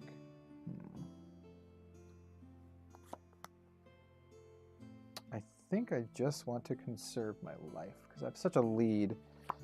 Conserve your life. You're on 89. Yeah, but we only have one more cycle, so if I can just keep the lead, it might be impossible for you to overcome it. So I think what I'll do is your middle lane is your biggest guy. He has breakthrough, where these other 2 lanes don't have breakthrough, right? That's great. All right. So what I'm going to do then is the only other lane is here, which is just your tiny dude. So I think I'm going to play my level 3 Leyline Vermin in the center lane, opposing your dude in your center lane. So he's a 10/13, but he says activate this turn. An enemy creature loses all printed abilities. So I would like to activate and then have the breakthrough dude in the middle lane lose all of his activated abilities. So he will not have breakthrough anymore. All right, cool. So we go into combat. So lane 1, I'm coming in for 14-15. Yeah. So this is you're going to take 4. My guy will die. All right. So Yep. I go to 11. Yep. And then lane 2, I'm coming in for 15-7. So he's an 8/8. So they will trade. Sure. Oh, there's a token. It goes away. Not token, a minion. Yep. Lane 3, 14-12. I have a 10/13. Mm-hmm. So I so You'll 14. die, and I'll. Yep. You'll die, and I'll go to 2. Then lane 4, 12-14. 6/6. So we both die. Yep. And then lane 5, you take 2. Yep, I take 2. All right. So I go down to 87. 87. Cool. And then we discard. Discards. Draw up, and I have the Forge. Cool. 3, 4, 5. Alrighty. Let's see what we got. Yeah, this'll do it. All right. What are the levels of your creatures? Lane 1 is level 3, lane 3 is level 3, and lane 5 is a minion. Gotcha. Well, I'm on the offensive this time, so I think I want to be on the offensive. So I'm going to play in lane 2 my Stout Hide Stegodon, level 3. This is a 12 with breakthrough. And deploy, if it's unopposed, I gain 5 life, so I'll gain 5 more life. I'll go up to 91, 92. Mm-hmm.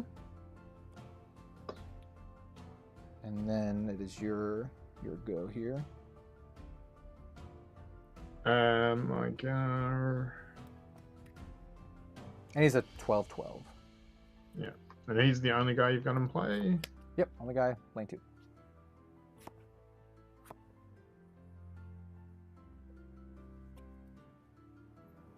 And just curious, what is your life again? My life is 14. Okay.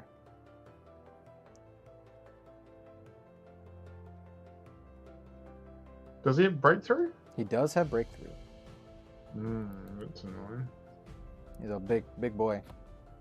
Large plated lad.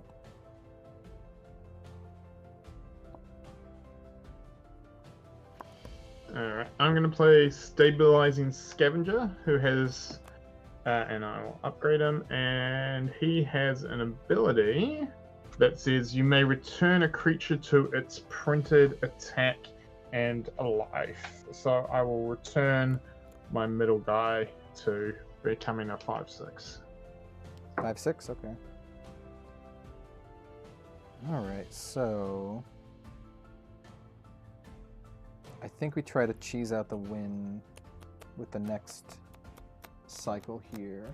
So this is my final play for this round. It's going to be, how big is the creature opposing my Stegodon? It is a 2/5. I would like to have my Stegodon strike your 2/5.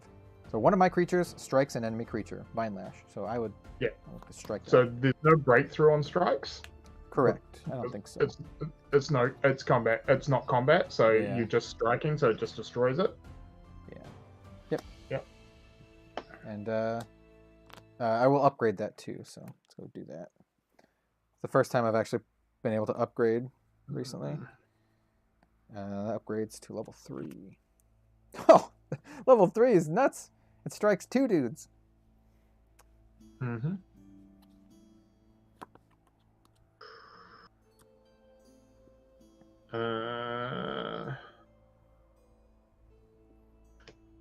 I am going to play a Voltic Prophet, which is a 6/5. I will upgrade him.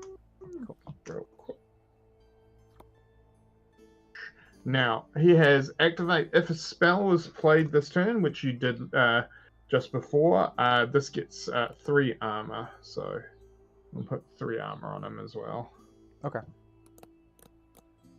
And you didn't increase your attack at all, did you? No. Cool. Yep. Then it is combat. Cool. So I'm gonna take a bunch, and my dude's gonna kill your guy. So Let's go. So lane 1 is coming in for 14. So you take 14 in lane 1. Yep. So that takes you down to 88. Yep. 88.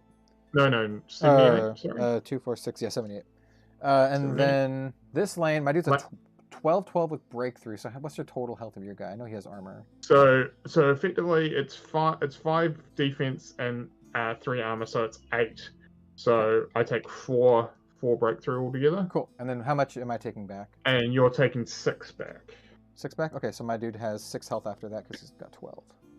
All right, and then I hit you for 5 in lane 3, taking you to 73, and I hit you for 2 in lane 5. 71? 71. Okay, cool. And so that'll be it for that. And then we have one final round, right? Yep, one final cycle. All right, just double check. Well, it's going to be less than the number because I played. It's going to be less, just as long as you don't have more than 20, basically. Yeah. 11. Yeah, I only have 11 in my pile. All right. Yeah. Cool. And then out of curiosity, what's your life right now? It's like my life is 10. Okay. All right. So level 4. My level 4 ability is Dark Forge Drain. Give a creature +2/+2 for each spell in your banish zone. Okay. Mine is life drain. Deal 8 damage to a creature. You gain 8 life. Oh, God damn it. Yeah. Yeah. All right. And then I do not have the forge. You have the forge. I have the forge, that's right. Okay. Alright. Ooh, interesting. Oh, very interesting. Okay. Yeah. Alright.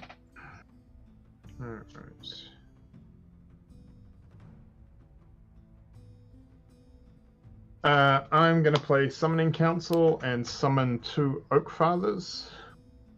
Cool. And I'm just going to replace the Wisp with an Oak Father. 2 Oak Fathers? Wow. Yeah, that's a level 3. Yeah. Okay, so I know you have a bunch of big dudes. What are the total? How big are your guys?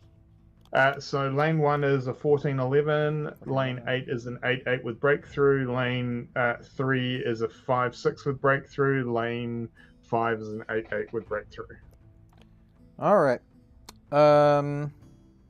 Let's clean this up. I'm gonna play Vine Lash level 3. One of my creatures strikes up to 2 enemy creatures, so I'm gonna kill 2 of your dudes with my dude. I'm gonna deal 12 damage to 2 of your guys. So, which ones have the highest health? So lane 1. How big is lane 1 again? It's like Lane 1's got 11 health. Okay, so I'm gonna target that with one of them, and then you have. I know you have a couple 8/8s, right? Yeah, 8-8, and then the middle lane is a 5-6.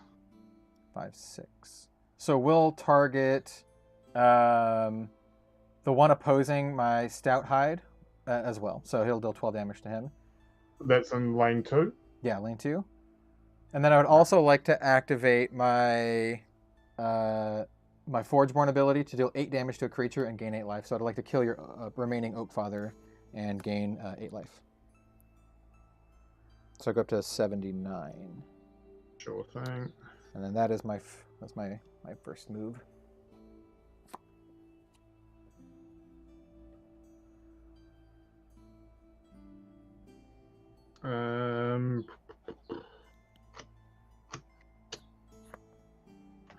I'm going to play Mystical Raptor, and I get to play a Wisp minion into play. Cool.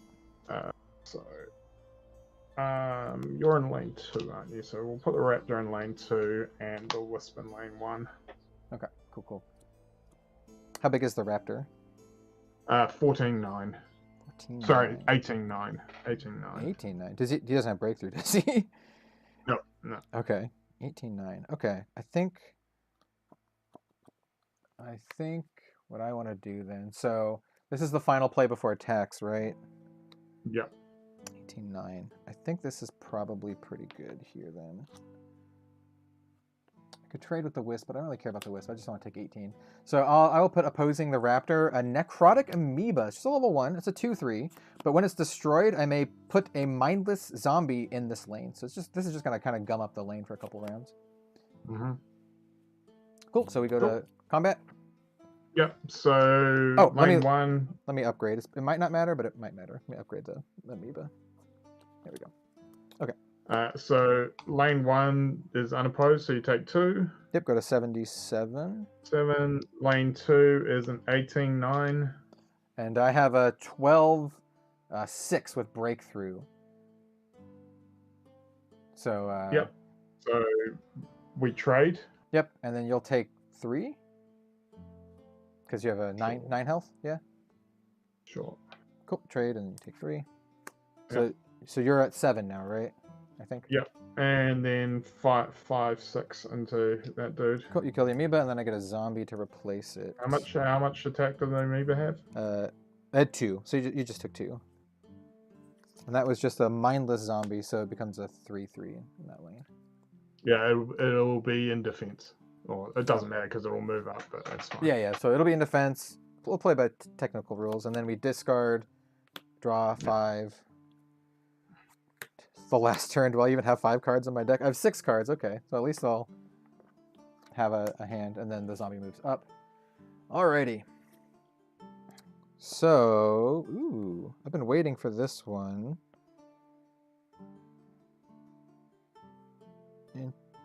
Interesting. Interesting. Okay. So we're going to start by playing... this just puts in a really tough situation, I think. We're going to play a level 2 Hag. Yeah, we'll play a level 2 Gloom Reaper Hag here, so we'll level up the Hag just in case. So this is an 8/6, and when it's destroyed, it'll 3 damage to a player, and I gain 3 life. And then it's your go.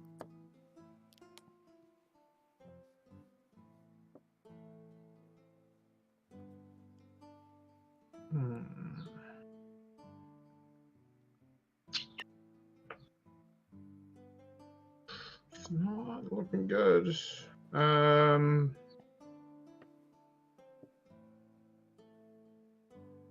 I'll play Stabilizing Scavenger. Grade it. Cool. And when I deploy, I may return a character to its base stats. So I'll return my Delver to its base stats, and it is a 5/13 in row 2. Okay, cool. I'm gonna play a card. Actually, what rows are your guys in?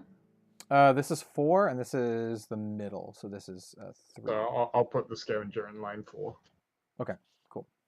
That makes sense. All right, I will play in lane 5. I'm gonna play my level 2. I was hoping for this card earlier to level it up. It's one of my freebie cards. I'm gonna play my Ferocious Reveler, so let's level her up. So this is the one that lets us both play something for free. So this is a 7/5 that says deploy. The enemy player may play a spell for free. Then I can play a spell for free. And she is a 7/5 with 5 armor for just this turn. So you may play a spell for free, and then I may play a spell for free. I'm gonna play Lucid's Echoes. So upgrade Lucid Echoes. And then I will upgrade a card in my hand. Well, upgrade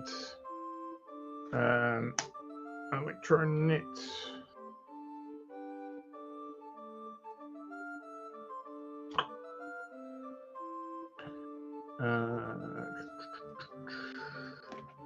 And then choose a creature, deal 2 damage to it for each level 2 and level 3 upgrade in your discard pile. So I've got 1, 2, 3, 4. What are the life of the dudes on the table for you? Okay, so Ferocious Reveler is a 7/5, but it has 5 armor. Yeah, that doesn't matter because this decreases the life. Oh no, this deals damage. Okay, yeah, cool. Yeah. Hag has 6 life, which is an 8/6. Zombie is a 3/3. I'll kill the zombie then. Yep. And so. Oh, actually, no. Hang on. I do 6 damage, right? I'll kill the hag then. I guess. You do 6 damage? Yeah. Okay. So the hag will die, and then you'll lose 3 life, and I'll gain 3 life. Yeah. That's fine. So I go up to 80. And what's your life now? I'm at 4. Okay.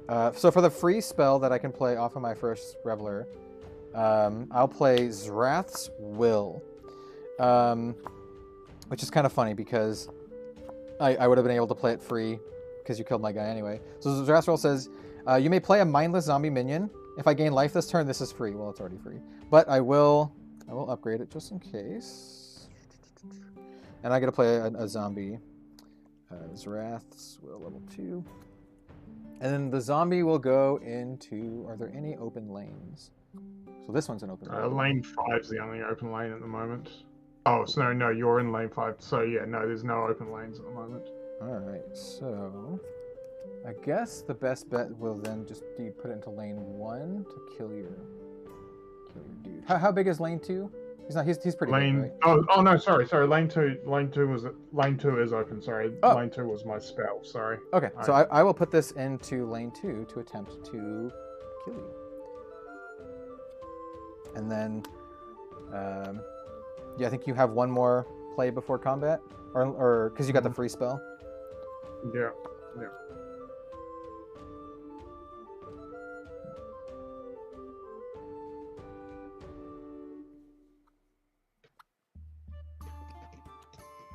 How big are your zombies?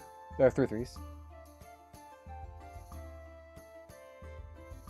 And she's a 7/5 with 5 armor. Yeah. Yeah, you got me because I can't cover both lane 5 and 2, so you win. Because I can't cover both lanes. Well, you're at 4, so you'd go to 1, right? It doesn't really matter. But you go to 1 and you're at 80. I'm at 80, yeah.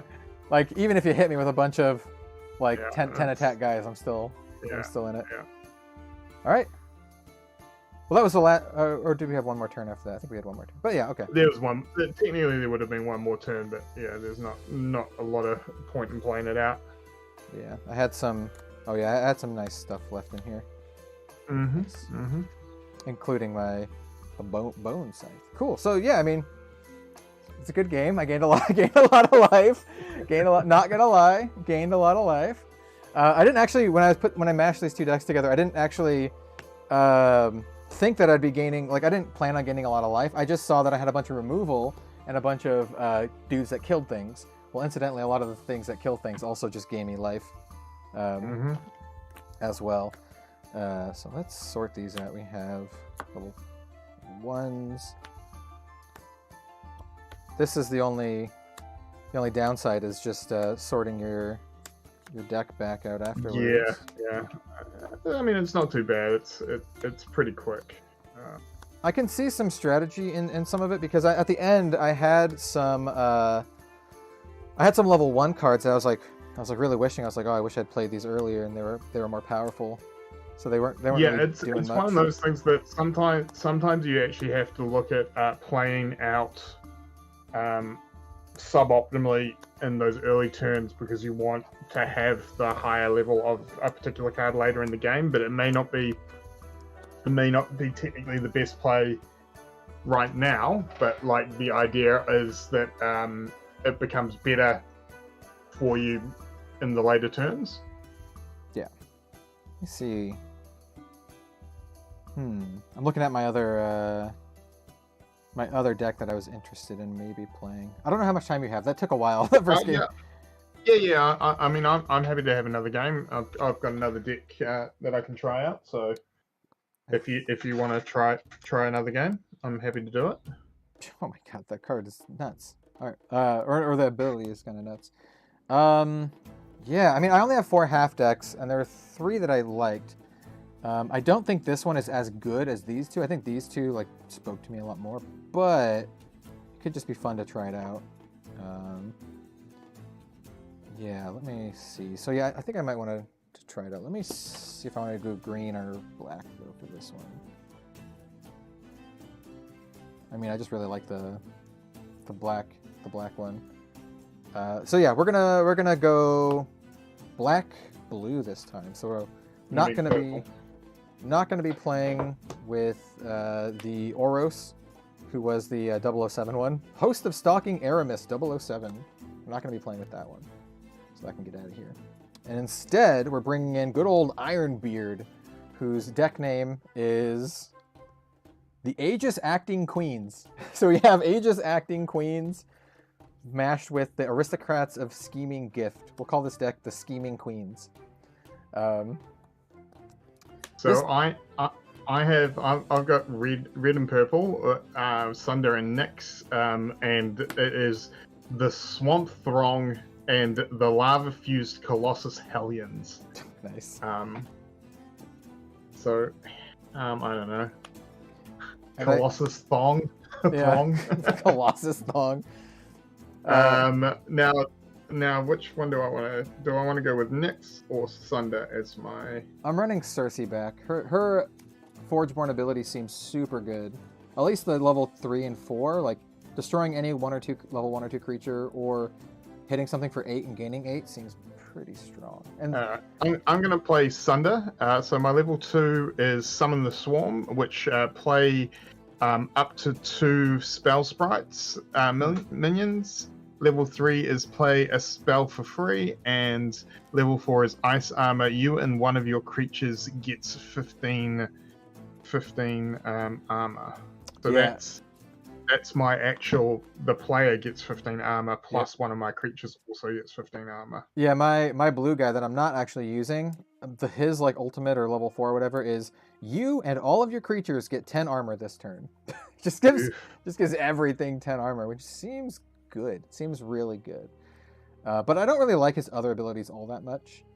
His level 1 or his level 2 is give a dude +4 and +4 attack and +4 armor for the turn.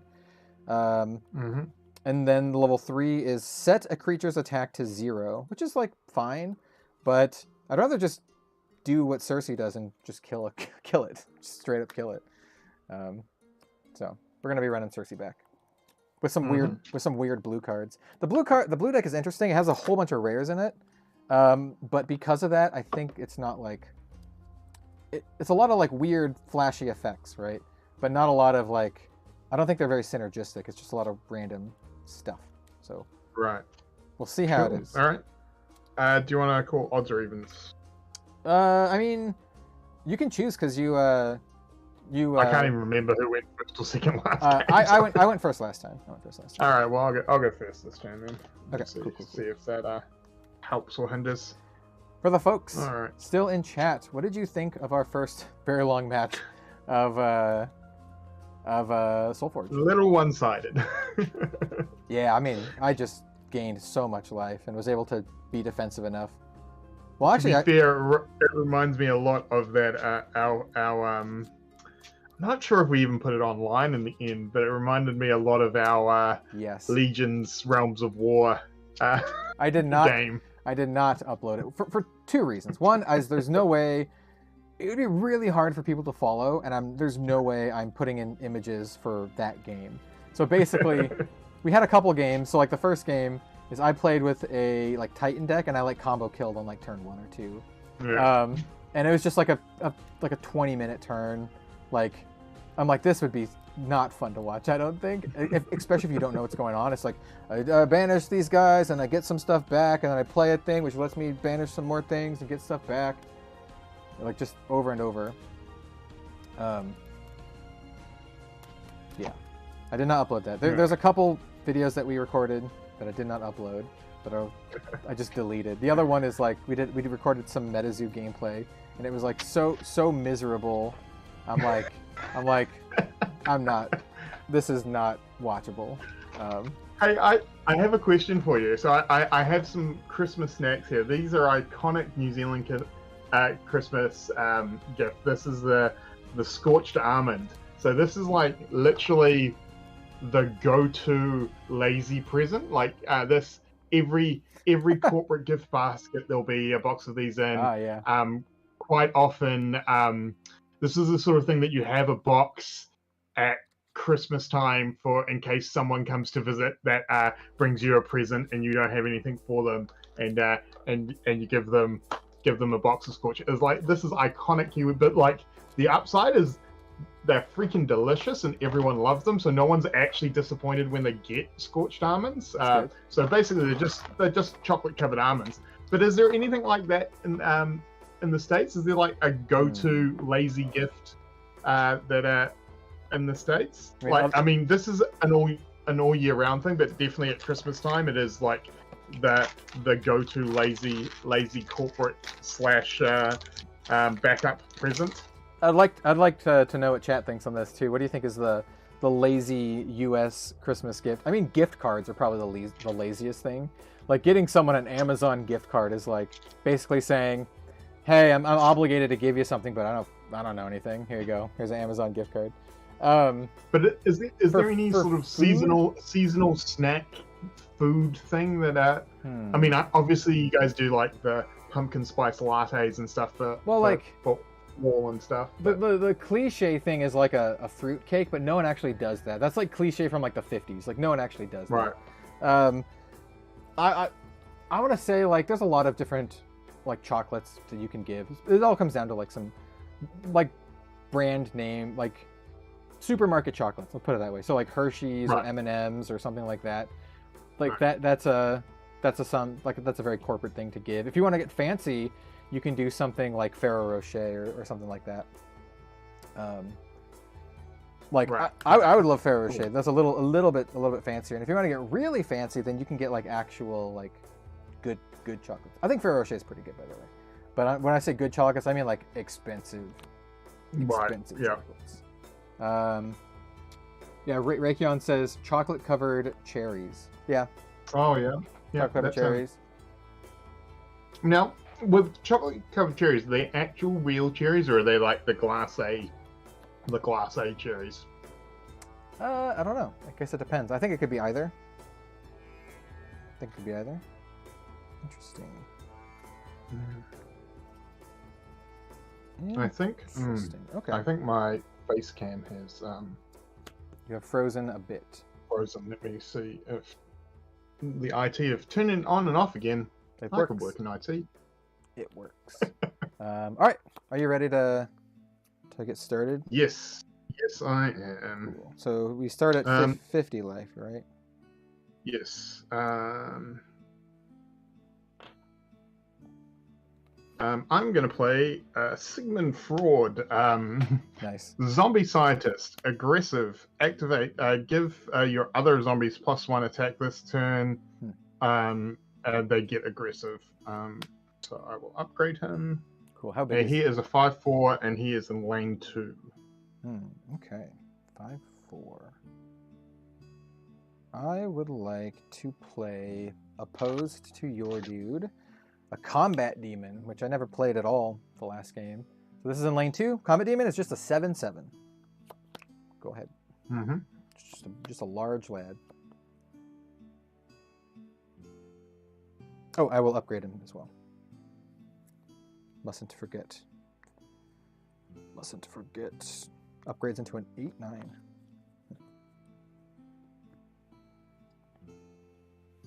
And how big is he? 7/7. That's a big boy. Yes, he is.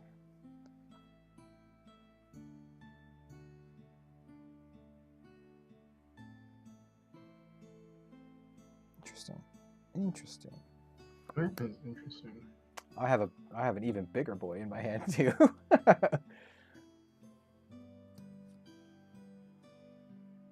All right. I'm just going to Dreadbolt your dude. Destroy a level 1 creature. Yeah, sure. Just because I feel like I definitely want to upgrade that that ability. Okay, so then that means that I have the last play before attacks, right? That's correct. All right. How big is your Sigmund Freud? Here's a 5/4 in lane 2. 5/4. You know, I think I want to. Who do I want to do this? I could trade, but I also just like being aggressive. So I'm going to play a card that has aggressive, which means he comes into play in the attack row, even if I don't have LaForge. This is the Raging Reaper. We're going to play him in the middle lane, so unopposed. It's aggressive, and it says, when any of my creatures damages an enemy player, give it +3 attack permanently. Nice. And that will be that, and I think we'll be going to combat. Let me upgrade him though, because he's definitely one that I want to upgrade. Yeah, he upgrades. All right. Craziness. So you're going to take 5 from my Sigmund? Yep, I take 5. You'll take 3. 3. But my guy will get a permanent +3 bonus now. So I'm at 45, and this now has 6 attack. There you go, 6 attack. All right, cool. And then, so that is the end of the round. Discard, draw 5, and light the forge. Alrighty, let's play some stuff. I think I want to start by playing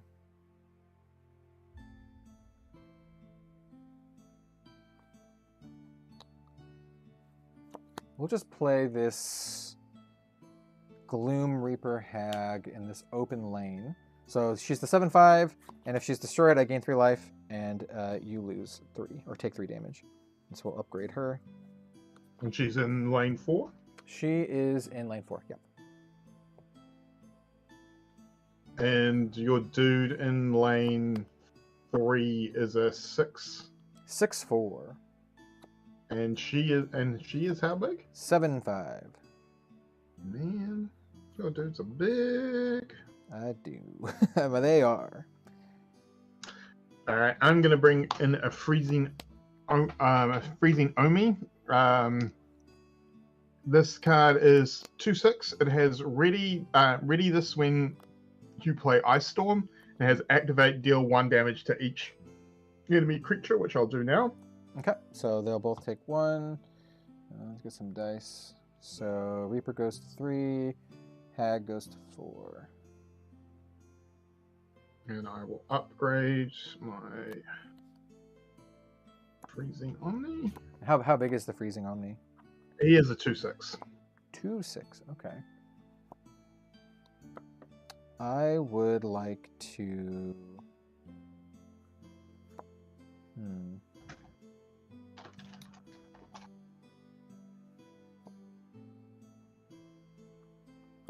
Interesting.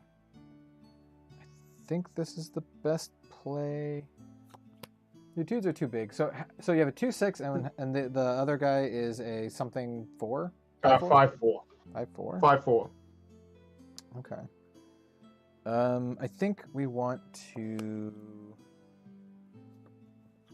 I think we'll play in opposition to the 5/4. Well, no, we want to be aggressive this turn. We'll play it over here. So this is a rare that I actually didn't play last time, just because I'm not sure how good it is. It doesn't seem that great, but we'll see. It's a Corrupt Creeper, so it's a beast. It says deploy. It has 2 deploy effects. So the first one is deal 5 damage to an enemy player unless they destroy one of their creatures. So one of your creatures is destroyed unless you take 5. And 5. And then I take 5. So we both take 5. Alright, so you're on 40, I'm on 42. Yep, and so that is my play.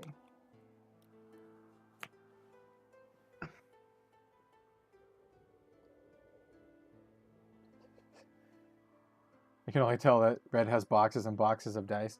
Dude, I have so much dice. I have a giant... This is my, like, bag of good dice that I use for D&D. That just has a ton. I have more than that, too. That's just the colors that I like. I love it when a plan comes together. I am going to play Ice Storm, which allows me to ready my freezing Omi. Yep. And it deals 4 damage to an enemy creature, and then 2 damage to an enemy creature adjacent to it. So I'll deal 4 damage to the dude in the middle. This one right here? No, sorry, the one in the middle of your 3. So okay, yeah. So the hag. So that'll kill it. Yep, and then you'll also take some damage, and I'll gain some life from its effect. So the hag will die. Yep. You take 3, and I gain 3. 39 plus 43, and then your other dude will take 2 damage. The one that has damage on it already. Okay, so it'll go down to 1 health. Yep, and then I will activate Freezing Omni again because it's now ready, and deal 1 damage to each of your enemy creatures. Gotcha. Yeah, it's gonna do that. So this will die, and then the Creeper will have 7 life because it's a 4/8. Yeesh, that is a big boy for. Is that a level 1? Damn. Yep, it gets even bigger than that. It becomes a 6/11 level 2. Okay. So lane 1, nothing happens. Yep. Lane 2, you take 5. Yep. So I go down to 38. 38. Yeah, 38. Lane 3, nothing happens. Lane 4, nothing happens. In lane 5, how much is it attacking for? You will take 4. 4, so I'm at 35 to your 38. Cool. And then discard hand and draw for the last round of round 1, or last turn of round 1. And then you have the Forge. Cool.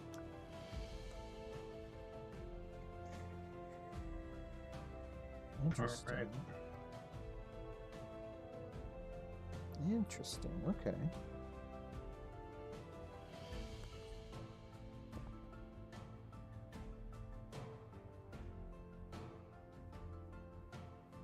I think I know what I want to do for this turn. Okay.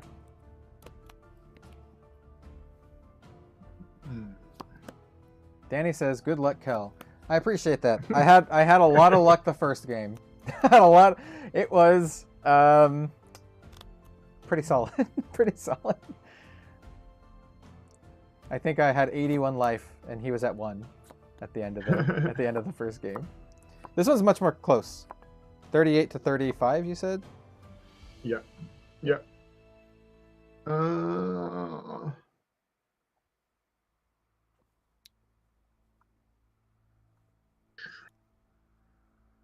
Yeah, I think I have a... All right. I am going to...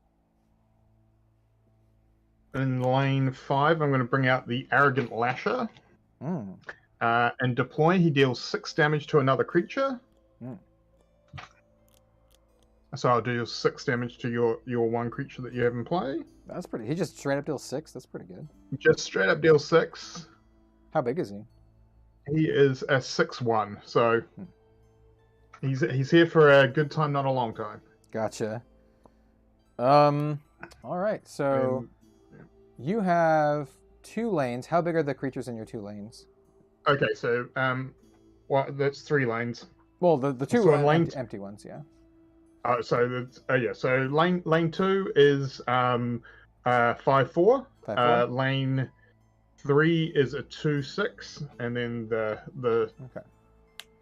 Yeah. So I will play in lane 3 an Arrogant Inventor, which is a 5/2 that says deploy. You can play a gizmo, and I will do that. Nice. So I will play a little gizmo, and I'll put that opposing the other card. The other guy, this one, lane 2 has 3 health, right? Sorry, lane 2. No, lane 2 is 4 health. So 4 health, and this one has 6 health, right? That's correct. Yeah.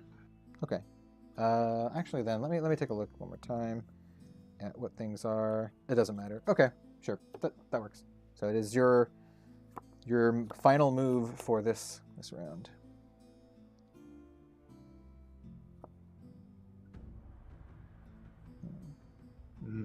What do I want to do?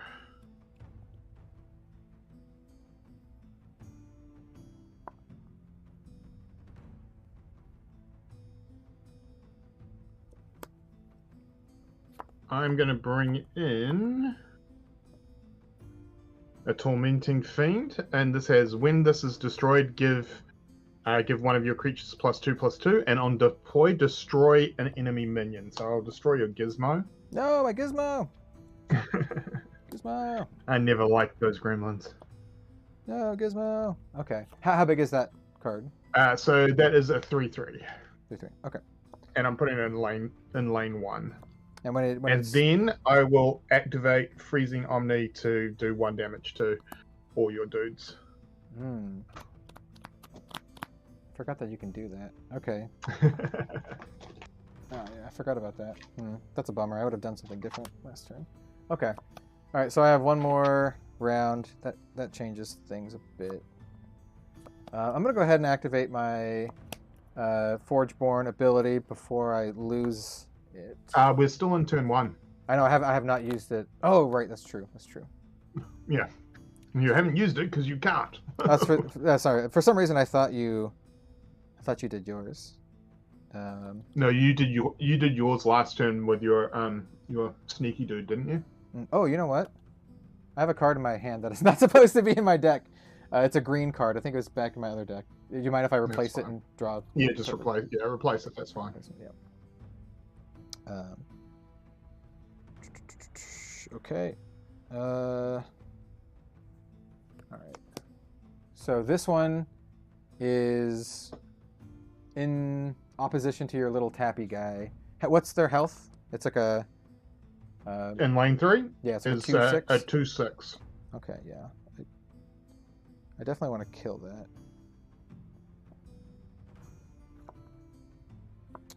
That's a bummer.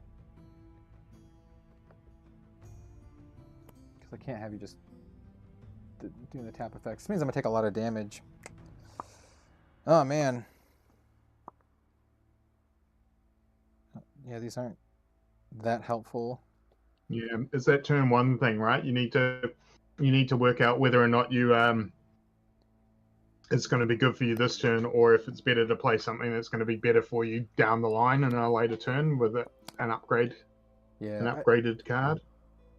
It's just which I think is one of the interesting things about learning the skill path in this game, is to be evaluating what cards you want to play for raw damage and raw ability, and what you want to play because you want it to get to a higher upgraded ability quicker. I think for this is just I have a whole bunch of rares that have very unique effects that don't really help.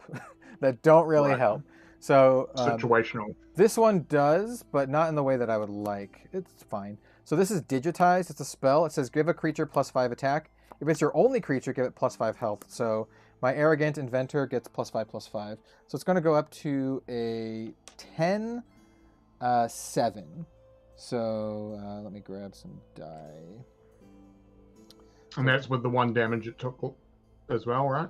No, it would be a 10/6 with the 1 damage. Yeah, okay, cool. I can just use a d6. Okay. And then let me level up that card too.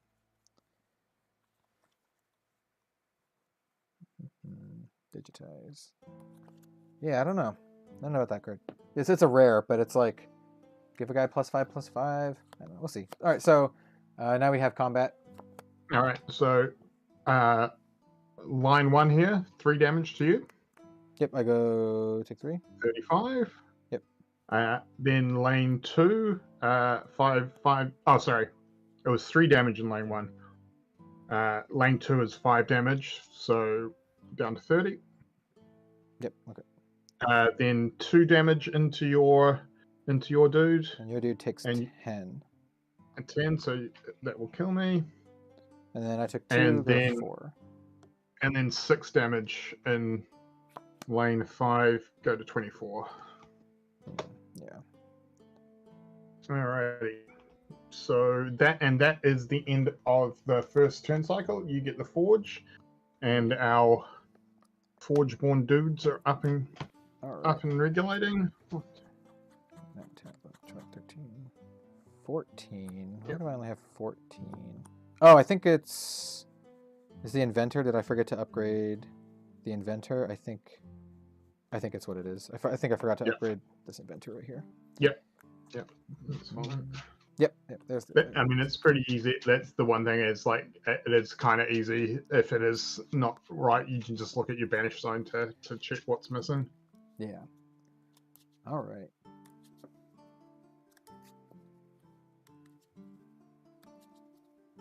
Good old shuffle. So you have the Forge? Yep, I have a Forge. I'll draw up. 3, 4, 5. She moves up. All right, let's start this off. Interesting. All right, so do you have any minions in play, or are they all creatures? No, they're all dudes. They're all dudes. They're all dudes. Alrighty. So with that said, I think.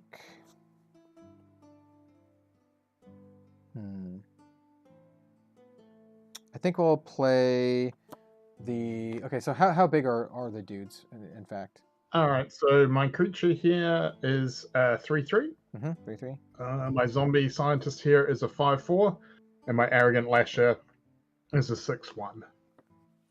6/1.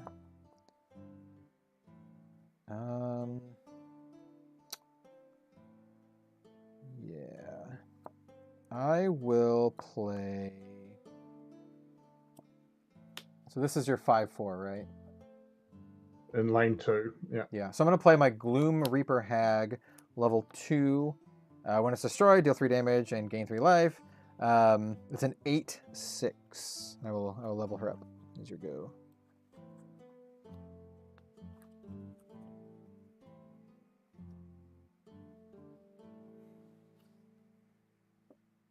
Mm-hmm.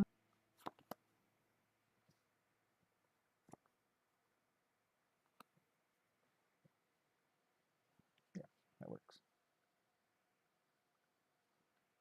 I am going to play a Stout Invicus, who is a creature mage. He is a 2/7 and has an activated ability that if you've played a spell this turn, deal 2 damage to a creature or a player. That seems pretty good. And I'm putting him into lane 3. Okay. That's opposed to my 10-4. As opposed, yes, yep, 10 against your 10-4. Okay, cool. I will then. Oh, I think my screen might have frozen.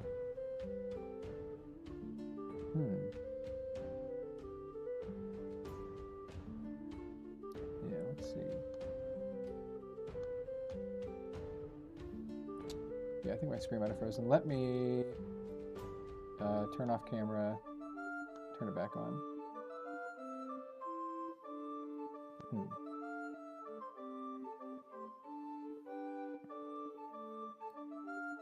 Because I was looking at it and it was like, Have you tried turning it on and off again? yeah, and it's actually not wanting to turn back on, which is kind of annoying. So people can just see my webcam. I wonder if it's an internet thing.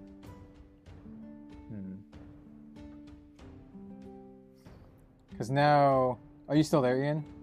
I'm still here, yep. Okay, because now your webcam is frozen for me. My webcam, like me personally? Yeah, like you personally are frozen. Because So. on my end, my webcam's still fine. And yours is just buffering, so Yeah. it may be the internet. We can give it a second. Well, so what I can do, and I don't think it'll ruin things as much, is if I close Discord and restart it. That might help. Because like closing OBS will like stop the stream. Right. So here, I'll be right back. I'll close it. All right. Technical difficulties. We will be right back. All right. So we got that. Hello, everyone. We're going to open Discord now and see if it works.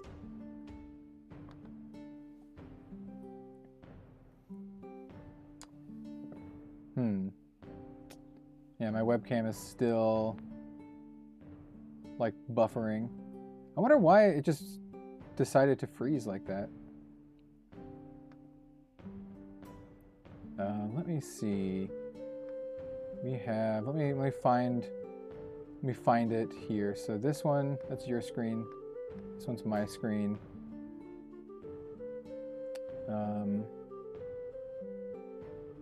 Yeah. I don't know why it's I'll you know what? I'll literally unplug it and plug it back in. Let's try that. Literally unplug it, plug it back in.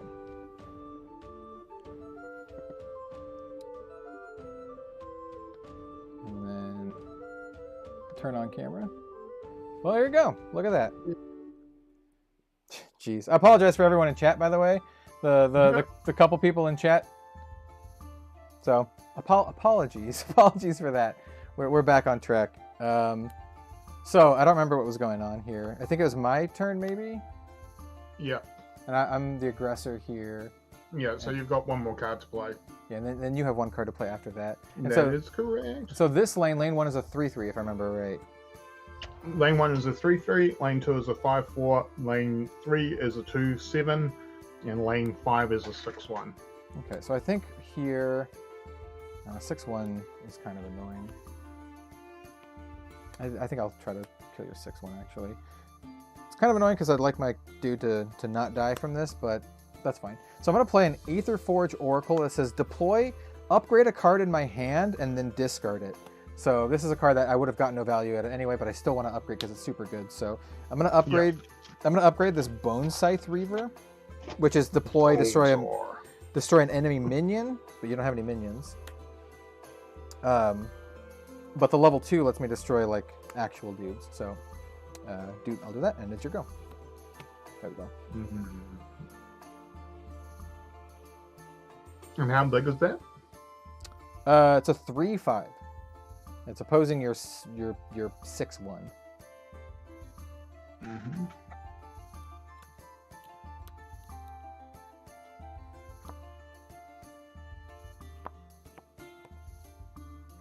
Oh, and then of course it itself also gets upgraded. That's great. Yep. Yep. Let me go grab it as well. All right. Now we're going to play some trickiness. All right. We're going to play Conflagrate. Mm-hmm. Deal 2 damage to each of up to 2 different creatures and or players. Okay. Increases damage by +1 if you have a mage in play. I do have a mage in play, so this is going to be 3 damage to... Cool. So the dude that's on 4 life. Yep. Do 3 damage to him. Okay. And the dude next to him, what's his life? 8/6. We'll do 3 damage to him as well. Okay. Goes to 3. And then I will activate my stout Invicus, and he is, if you've played a spell this turn, do 2 damage to a creature or player. I will do 2 damage to your dude that's got 1 life left. Mm-hmm. Yep, that makes sense. They're dead. Cool. So now we go to combat. All right. So lane 1, uncontested. You take 3. Yep. Go to. So you're on 21. Yep, 21. Lane 2 is my dude's a 5/4. So they're going to trade. Mine's an 8/3. So right. Yours will die, but I will gain 3 life, and you'll take 3 damage from its death effect. So I go up to 20. Right, so I go to 32, and you go to 24. Yep.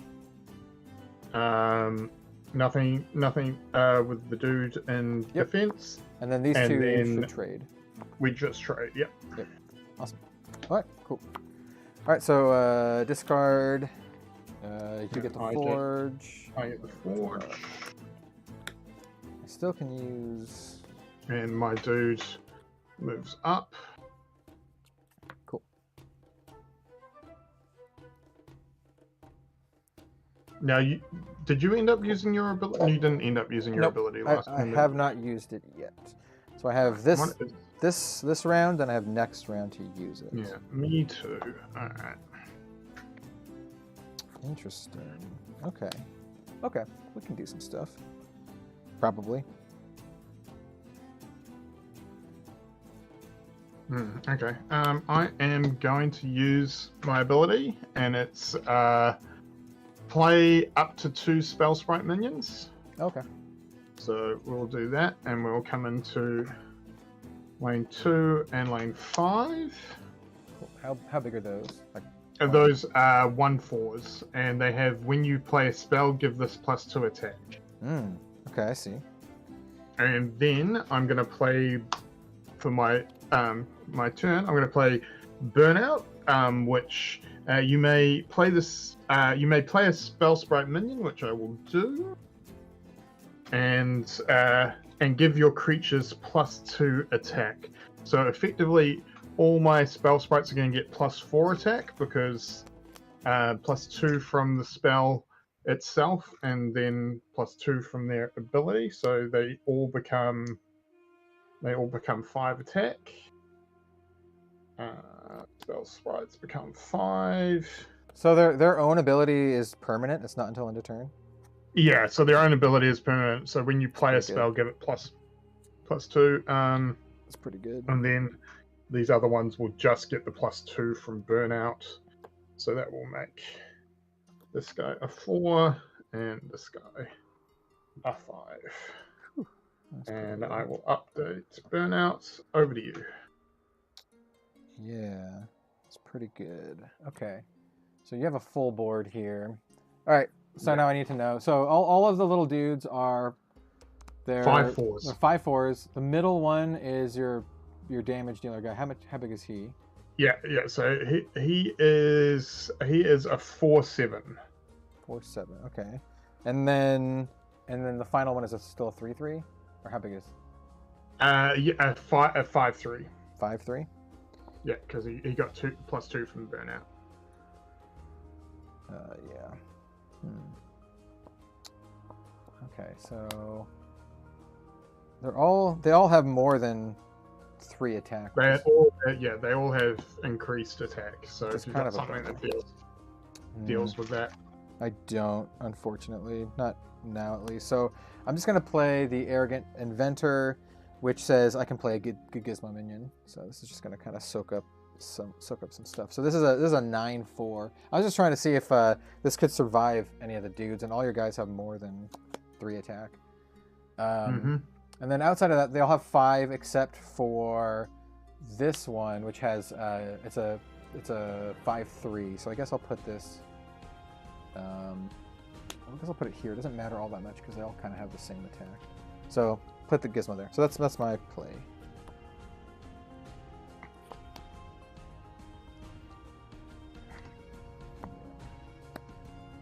All right. How big's your inventor? 9/4.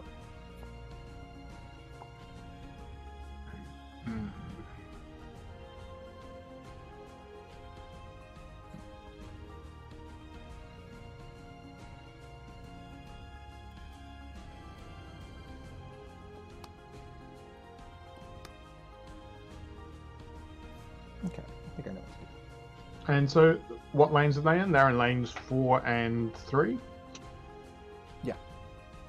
Alright. I'm going to replace this spell sprite with Necromancer. Neurotic Necromancer. So, upgrade a level 1 card in your discard pile.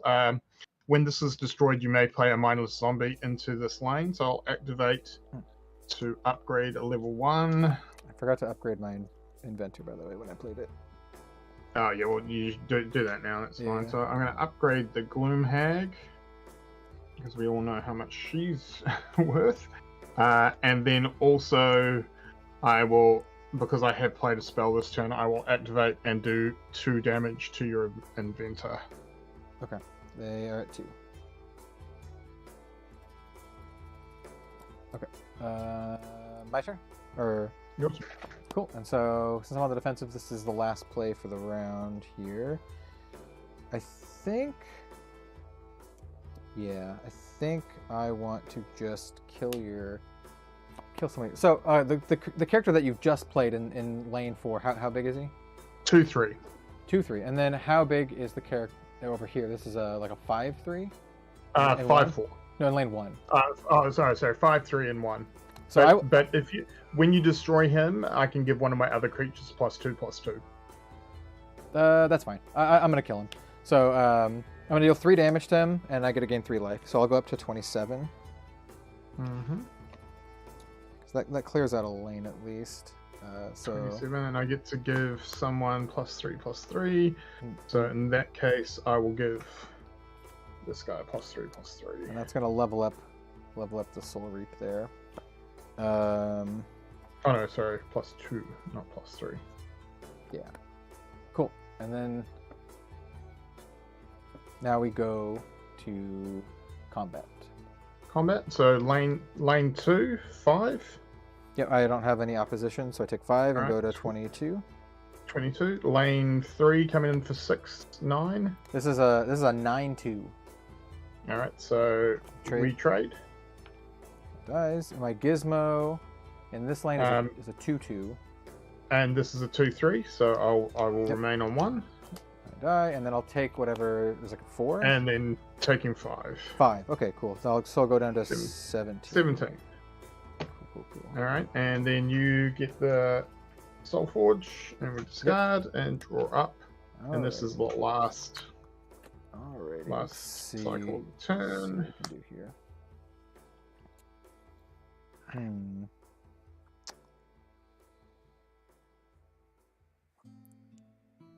Interesting.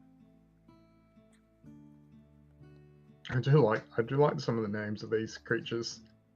Interesting. Okay, let me see what I have in my bin here. Because I can level up one and put it into my hand.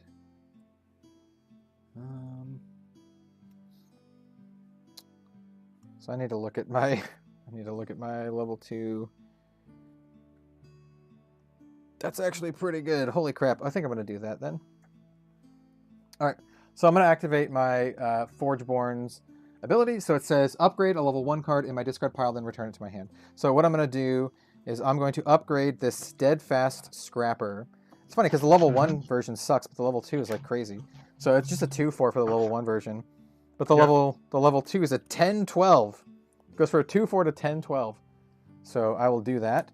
And then I would like to play my large lad here. So you have 5/4, 5/4, and then like something 1, right? 2/1, yeah. Okay. And what's your life total at? I'm at 32. Okay. I will play. We'll put it in this lane here. So it's a 10/12, and when a creature replaces this, that creature gets +10 plus 10 attack. You're putting that in lane 2? Yep, lane 2. Nice. I'm going to play this very cool Undetti, Yeah, which is an undead yeti. Yeah. It has aggressive, and if you have a creature with decreased health, it's free. I do have my necromancer there has decreased health, so that's for free. What am I going to play here?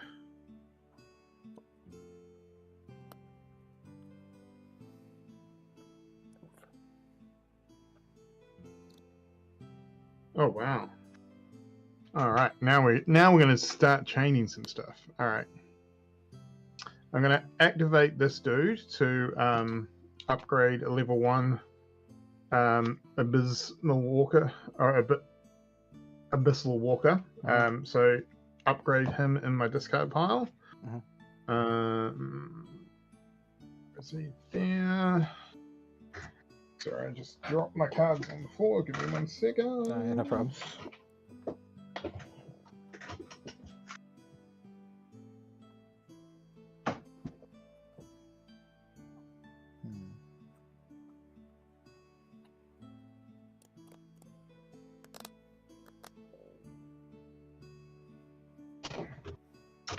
And then, because he's got decreased life, I am going to play Everflame Aura.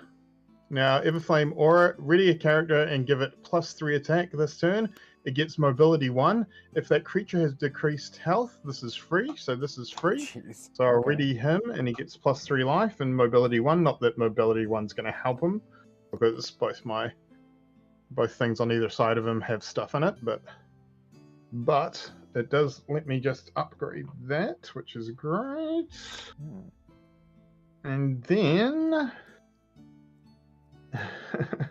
yeah, sorry about this, but I remember that you absolutely trounced me in the last game. I will then play Deadbolt and destroy level 1 or level 2 creature, so I'll destroy your level 2 creature. That sucks. Okay. Yeah, I don't like this. I don't like the blue half. I decided to play with it because it's got like a bunch of rares in it, but I don't really have any like 2-for-1s, and it really doesn't synergize with it because like, yeah, I'm pretty screwed. I think I just kind of die here. Okay, so what are your dudes? What are your dudes? 5/4, 2/2, 5/1, 5/4. Do any of them have any relevant abilities? So I know electrical guys get pumped for spells, but what are the other ones? Yeah, electrical guys get pumped. Oh, actually, that's a good point. They should have. Yeah. These are actually, so these should be 7s now. Yeah. Yeah. So yes, they're 7s. They're 7s now. So yeah, they get pumped by spells. That's really the only thing that's relevant. Yeah. What's your biggest guy? Well, so now both the spell sprites are now 7/4s, so they're both the biggest. All right. How big is their guy with your ability, your tap ability? The tap ability is a 5/1. Okay. I think I want to kill that guy at least. When you kill him, I do get to put a mindless zombie in, but obviously that is a lot worse than just having the dude in. It seems pretty good. So he has the tap ability, and then when he dies, you also get a zombie? Yeah. You get a mindless zombie in his lane. It's pretty good. Yeah. I have a lot of like weak things that are like, if you have a robot, get Yeah. some amount. Yeah. But I don't really, like I said, the deck doesn't really synergize with the other one. Yeah. And that's why I think what we're finding today, right, is I think there is definitely something to be said about finding the synergy in a deck. Like, it's not as easy as just throwing two decks together. I think it's more than that. I think if you don't do it, it's brutal. Like, I think my first deck I chose because I thought it went well together, and it did go very well together. But if you don't, if you're just going like, oh, I want to play this card for fun, then it's like you're going to get absolutely steamrolled. So it's not a game where it feels it's a minion based game where things can get very like tempo based. Yes, yeah, absolutely. Because like I don't have anything that is free, so I can play like one thing, and that's it. So like I have a guy that I can play that's pretty big that can just eat one of your lanes, but it's not going to do much. So I'm like at 17 right now. So here's the thing. I think I just die. So the biggest thing you have has 7, right? Is one of the 7 drops. So even if I block a 7, how much are you still doing? So you have like 5. You have a 7 something. Like how much? 7, 2, 5, 7. Yeah. So if I eat one of the 7s, I'll be doing 14. Yeah, so I'm at 17. I'm like pretty dead, pretty dead. Especially since one of the cards in my hand that I could play deals me 5 damage when I play it. Yeah, we can play it out, but I think I'm pretty screwed here. So yeah, I'll play this here, and then we can go to damage. I will go to 3. Is that what we said? You're dealing me 13. Oh, I've still got one more card to play, right? Oh yeah, that's true. Yeah, that's true. Yeah. Yeah, one more card. Yeah. I'm just gonna scoop. I think I'm dead. Yeah. Yeah. So, yeah, I was right. The blue deck that I have is not very good. It has a whole bunch of rares, but just not good. Because like in my hand, like this is to show that rares aren't that good. My hand is literally 5 rares. So I have. And that's what I think. Actually, what it comes down to in this, it's more about synergies than necessarily just rares being better than commons. Like, it's actually about the synergies in the deck. So actually, sometimes commons are as good, if not better, depending on the synergy. Yeah. Well, I mean, the other decks had just, which is good. Just worked like really that's well. What you kind of want it to be, right? Yeah.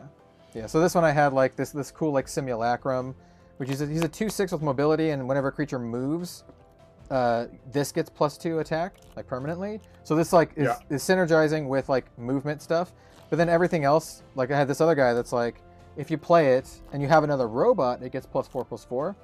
But I didn't have it. And then I have this other card that's like, give a creature +8. If it's your only creature, give it another +8. So, as someone who didn't have any creatures, this like didn't do anything. Right. Yeah. So, to that regard, it definitely reminded me of Keyforge.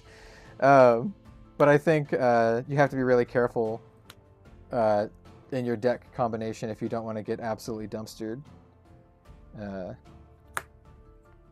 Yeah, I was like super dead. So let's sort this back out. Make sure I don't put a card in other. And then I also have the red deck, but the red one that this came with, I didn't like it that much. Like I looked at it, I'm like, this doesn't feel that good. It might be, well, it's one of, so it's a deck that it's like has a lot of cards that let me play spells for free, but it itself does not have a lot of spells in it. So I would need so you need to find a a half deck that has a decent amount of spells. Yeah, but to optimize it. None of the ones that I have very many. I think Right. the most is like another deck that has like 2 or 3 in it, or something like Right. that. Yeah. But even then, what you need to think about is that 2 or 3 spells is actually 4 to 6 spells after you upgrade them and stuff. So Well, yeah, but yeah, on your first go around when you shuffle it in, and even then, like it's still like the odds of drawing it oh yeah, and a spell totally, are but, still like yeah, pretty low. Yeah. But yeah, definitely the my first assumption was correct. The black-green deck that I have is easily the better of the two. Whereas this one, like I said, like this one, the cards in it, yeah, they don't feel great, I guess. There was a couple cards that are pretty good that I was like, okay, this is good. So like this one, Arrogant Sculptor, it's 4/4 deploy. If I replace the creature, I can play a level 1 spell for free. Right. Yeah, but I don't have many other like 2-for-1s like in this one. Well, I guess this one is Electronet. Give a creature -5 if it has increased attack. It's free. I was about to say that's really good. Yeah. Like, and that levels up quite nicely as well. Yeah.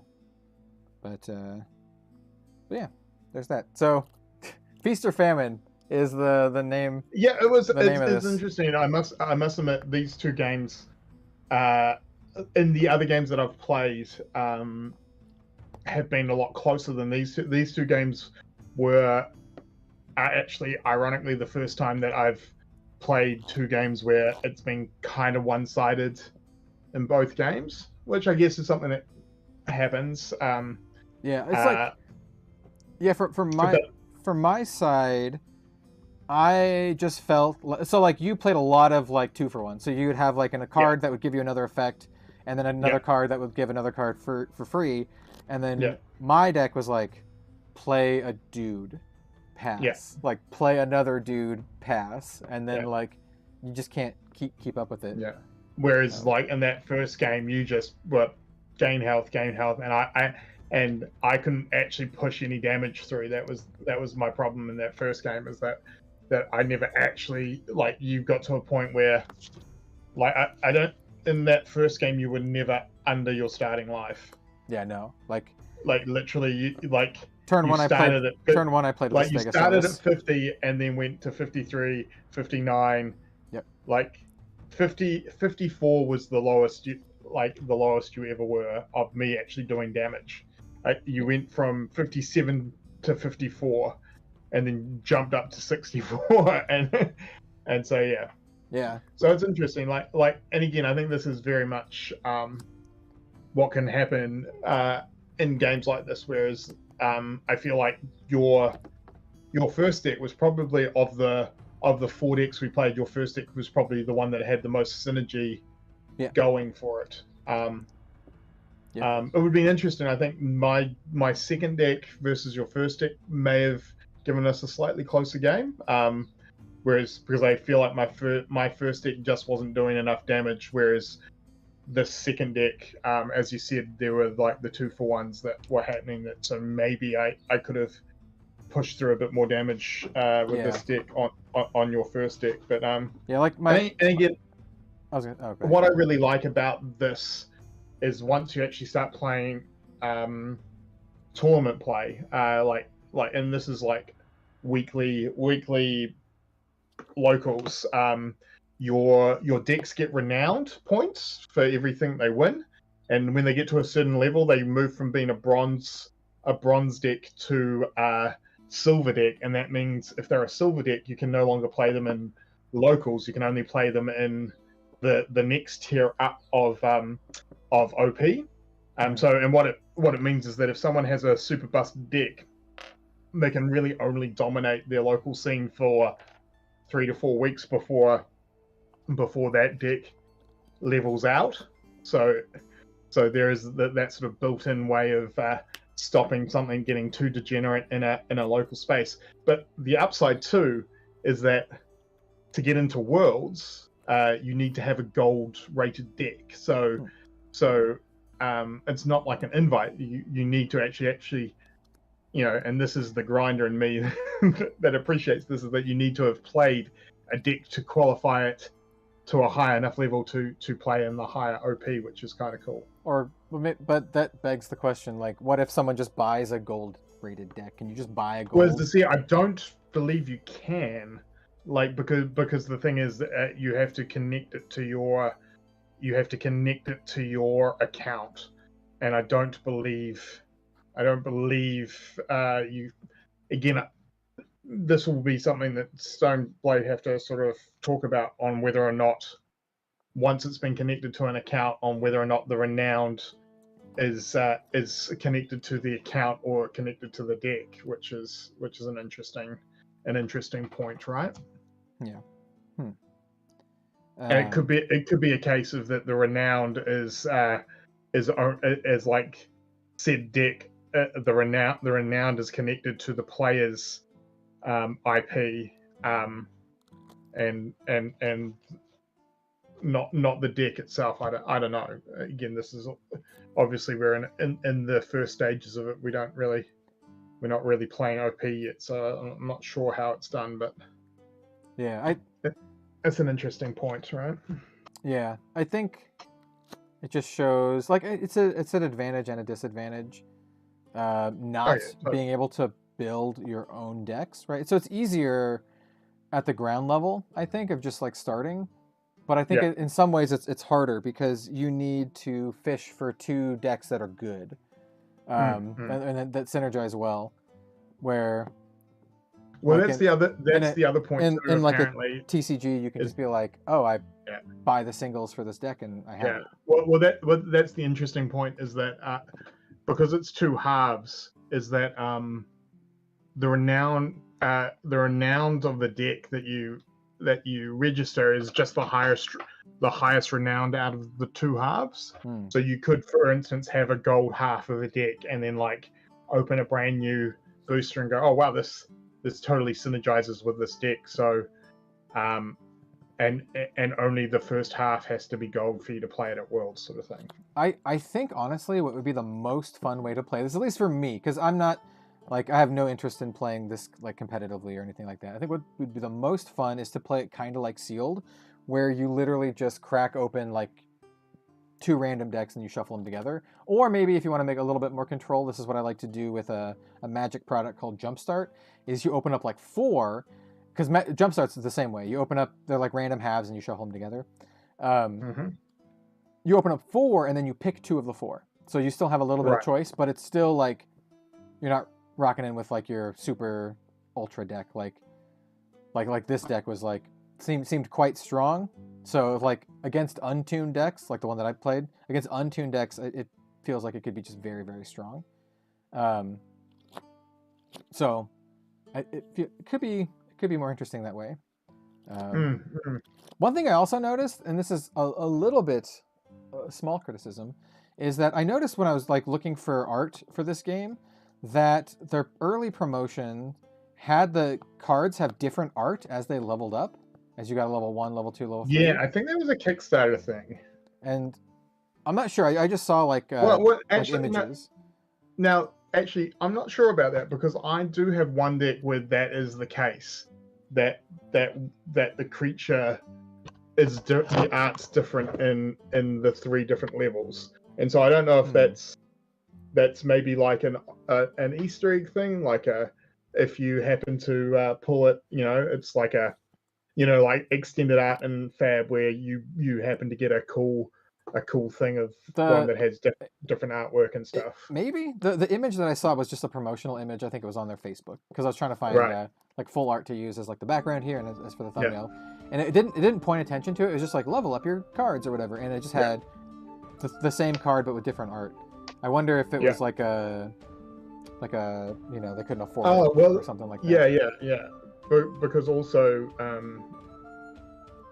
I mean, also there is the different, like, you can get like the same card that is slightly different. Like if you notice on the icons on here, like some of the things have little circles around them. That means it's it's a slightly different ability, like it's like uniquely different. So I don't know if that means the art's slightly different or not. So I have a card, Raging Reaper in here. Yeah, it is like has a circle around it. So is the corrupt creeper. Yeah. So I know that means that it's slightly different from the base. It's got a slightly different ability from the base ability of that card. Yeah, it's interesting. It is interesting. I quite like this. I quite like this. It's similar to what I liked about Keyforge in that you don't have to spend a lot of time with this game to enjoy it. You can spend a lot of time and try and get your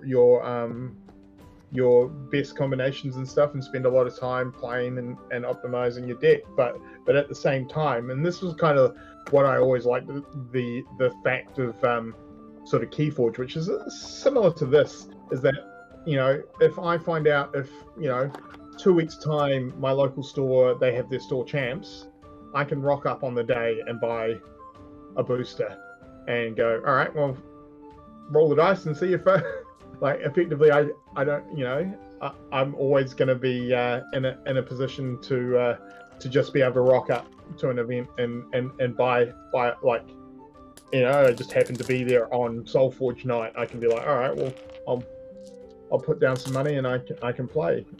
Whereas you don't have to go out and chase singles and stuff like that, which is kind of cool. Yeah. So I think it has that going for it for sure.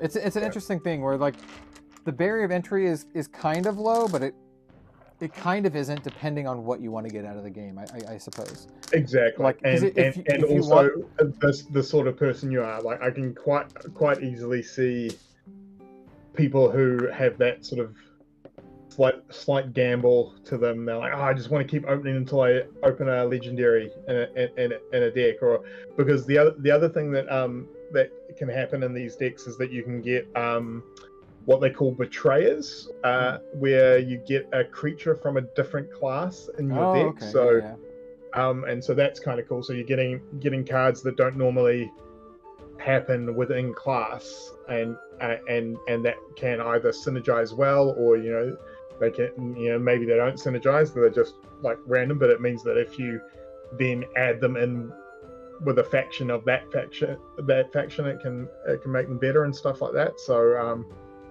I can definitely see how there will be some people who will just crack packs until they find what they're chasing.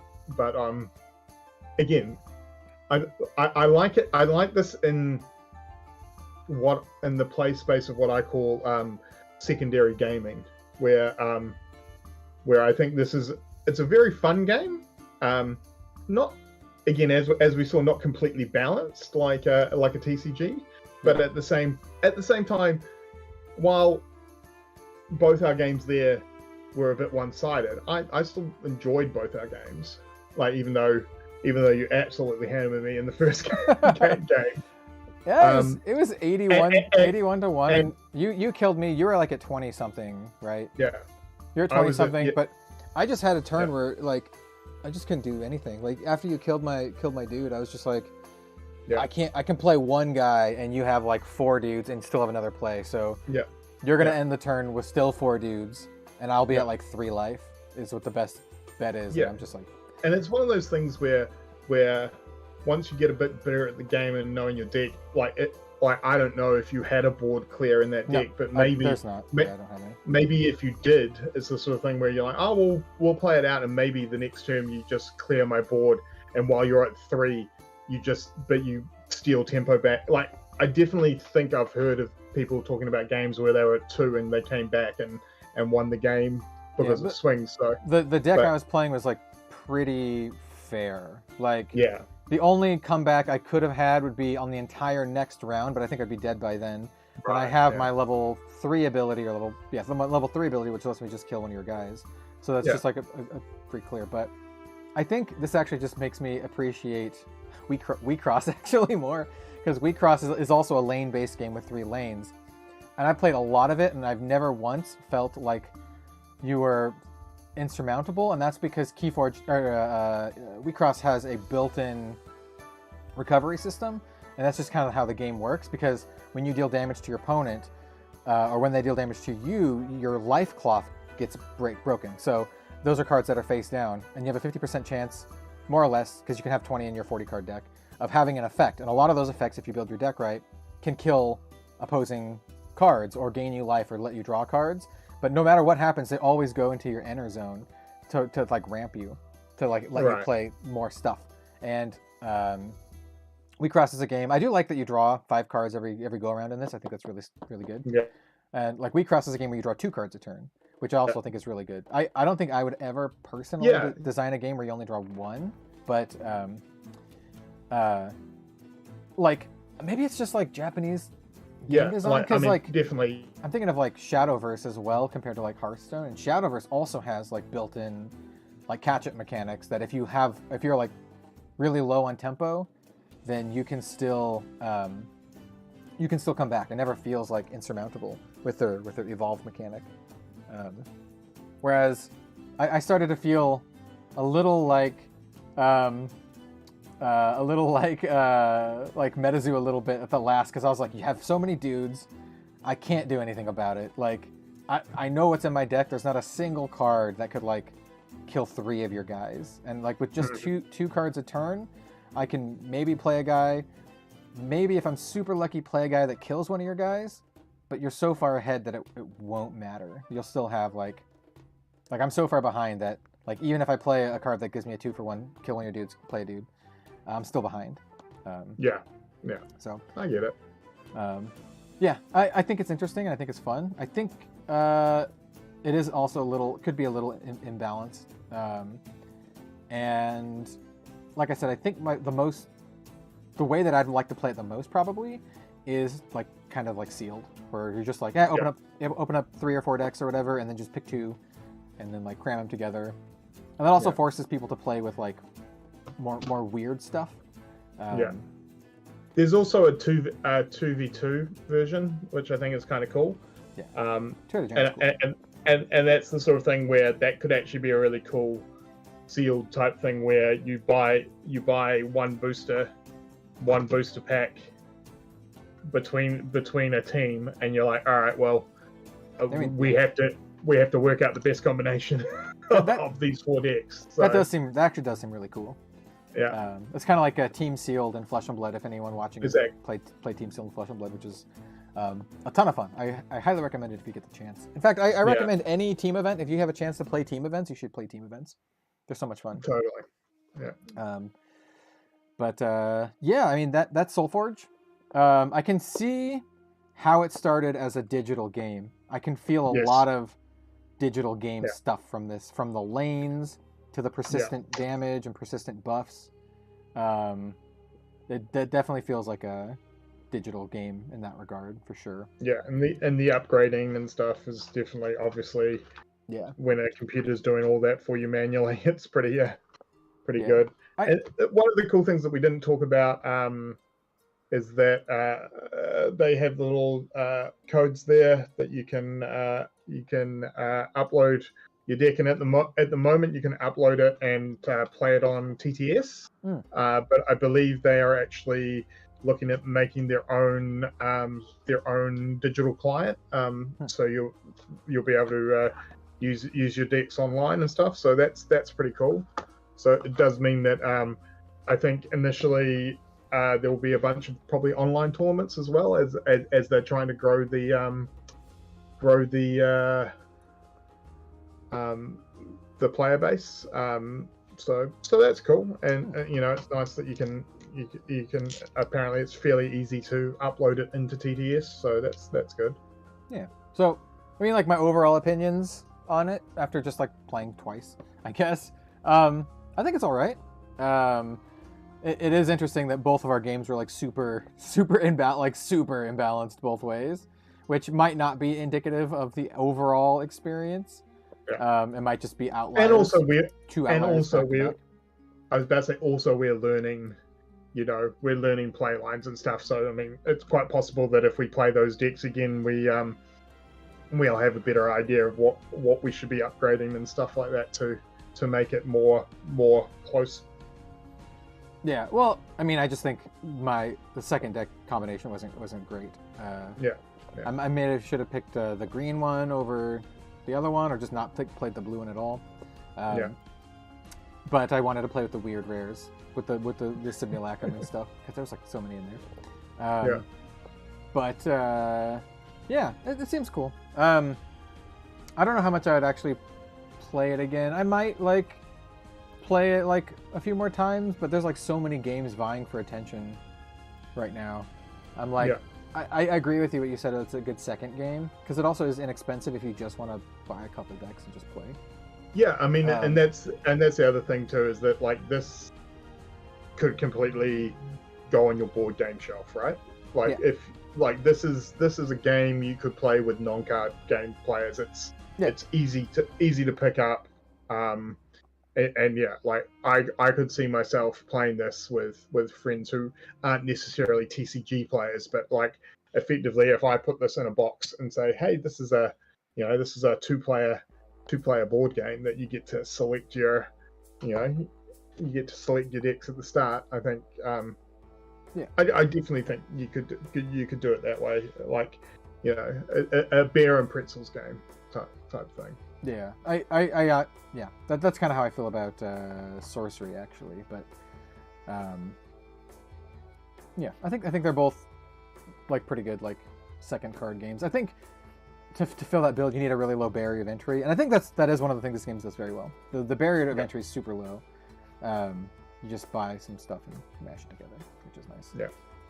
But yeah, that's so Solforge. If you are going to play it, you definitely need dice, because like it comes with some stuff, but I was like, I don't want to mess around. I don't want to mess around with this. Great. Like it's got these little like +2 plus counter things, and they're just a little awkward. And that's probably one thing I would say is that the assets that it comes with, because the interesting thing, right, is that the starter box and the booster box both come with 4 decks.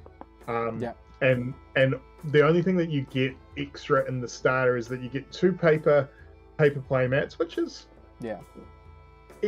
neither here nor there. You get these counter things, which I think most people will replace with dice pretty straight on. And then the only other thing that you get that you don't get in the booster kit is that you get a stack of minion cards, whereas in the booster pack you get 1 minion with each deck. So, but if you've got tokens, from other stuff, I would almost say it's because the difference is about, I don't know what it is in the States, but the difference was like $20 between buying a booster kit and buying a starter. And to be honest, I don't think you get I don't think you get $20 worth of value buying a starter over just buying a booster set.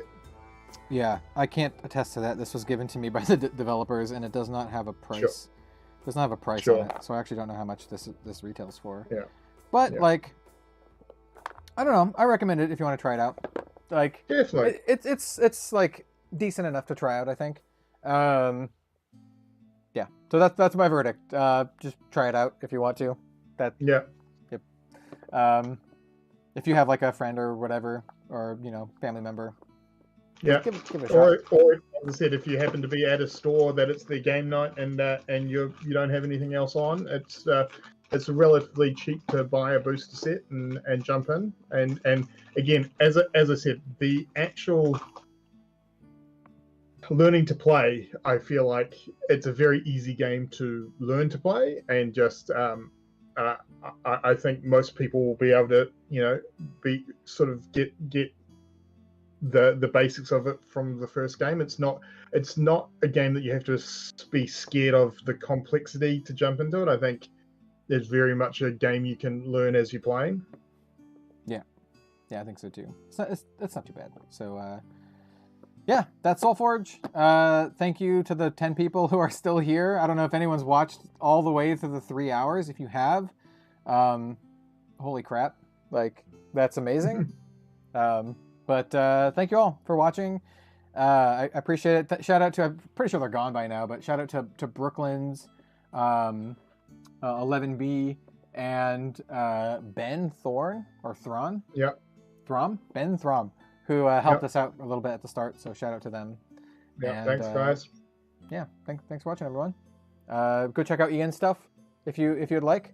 Right Time Gaming on YouTube and Twitter. Is it like Right Time G? I think. Right Time G on Twitter, yeah. Yeah. And Right Time Gaming on Facebook and YouTube.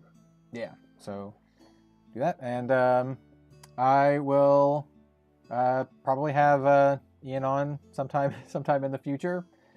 I may or may not be sending some stuff his way for the holiday season, a bunch of random crap. So you might get a bunch of random crap to play with me. Fair enough.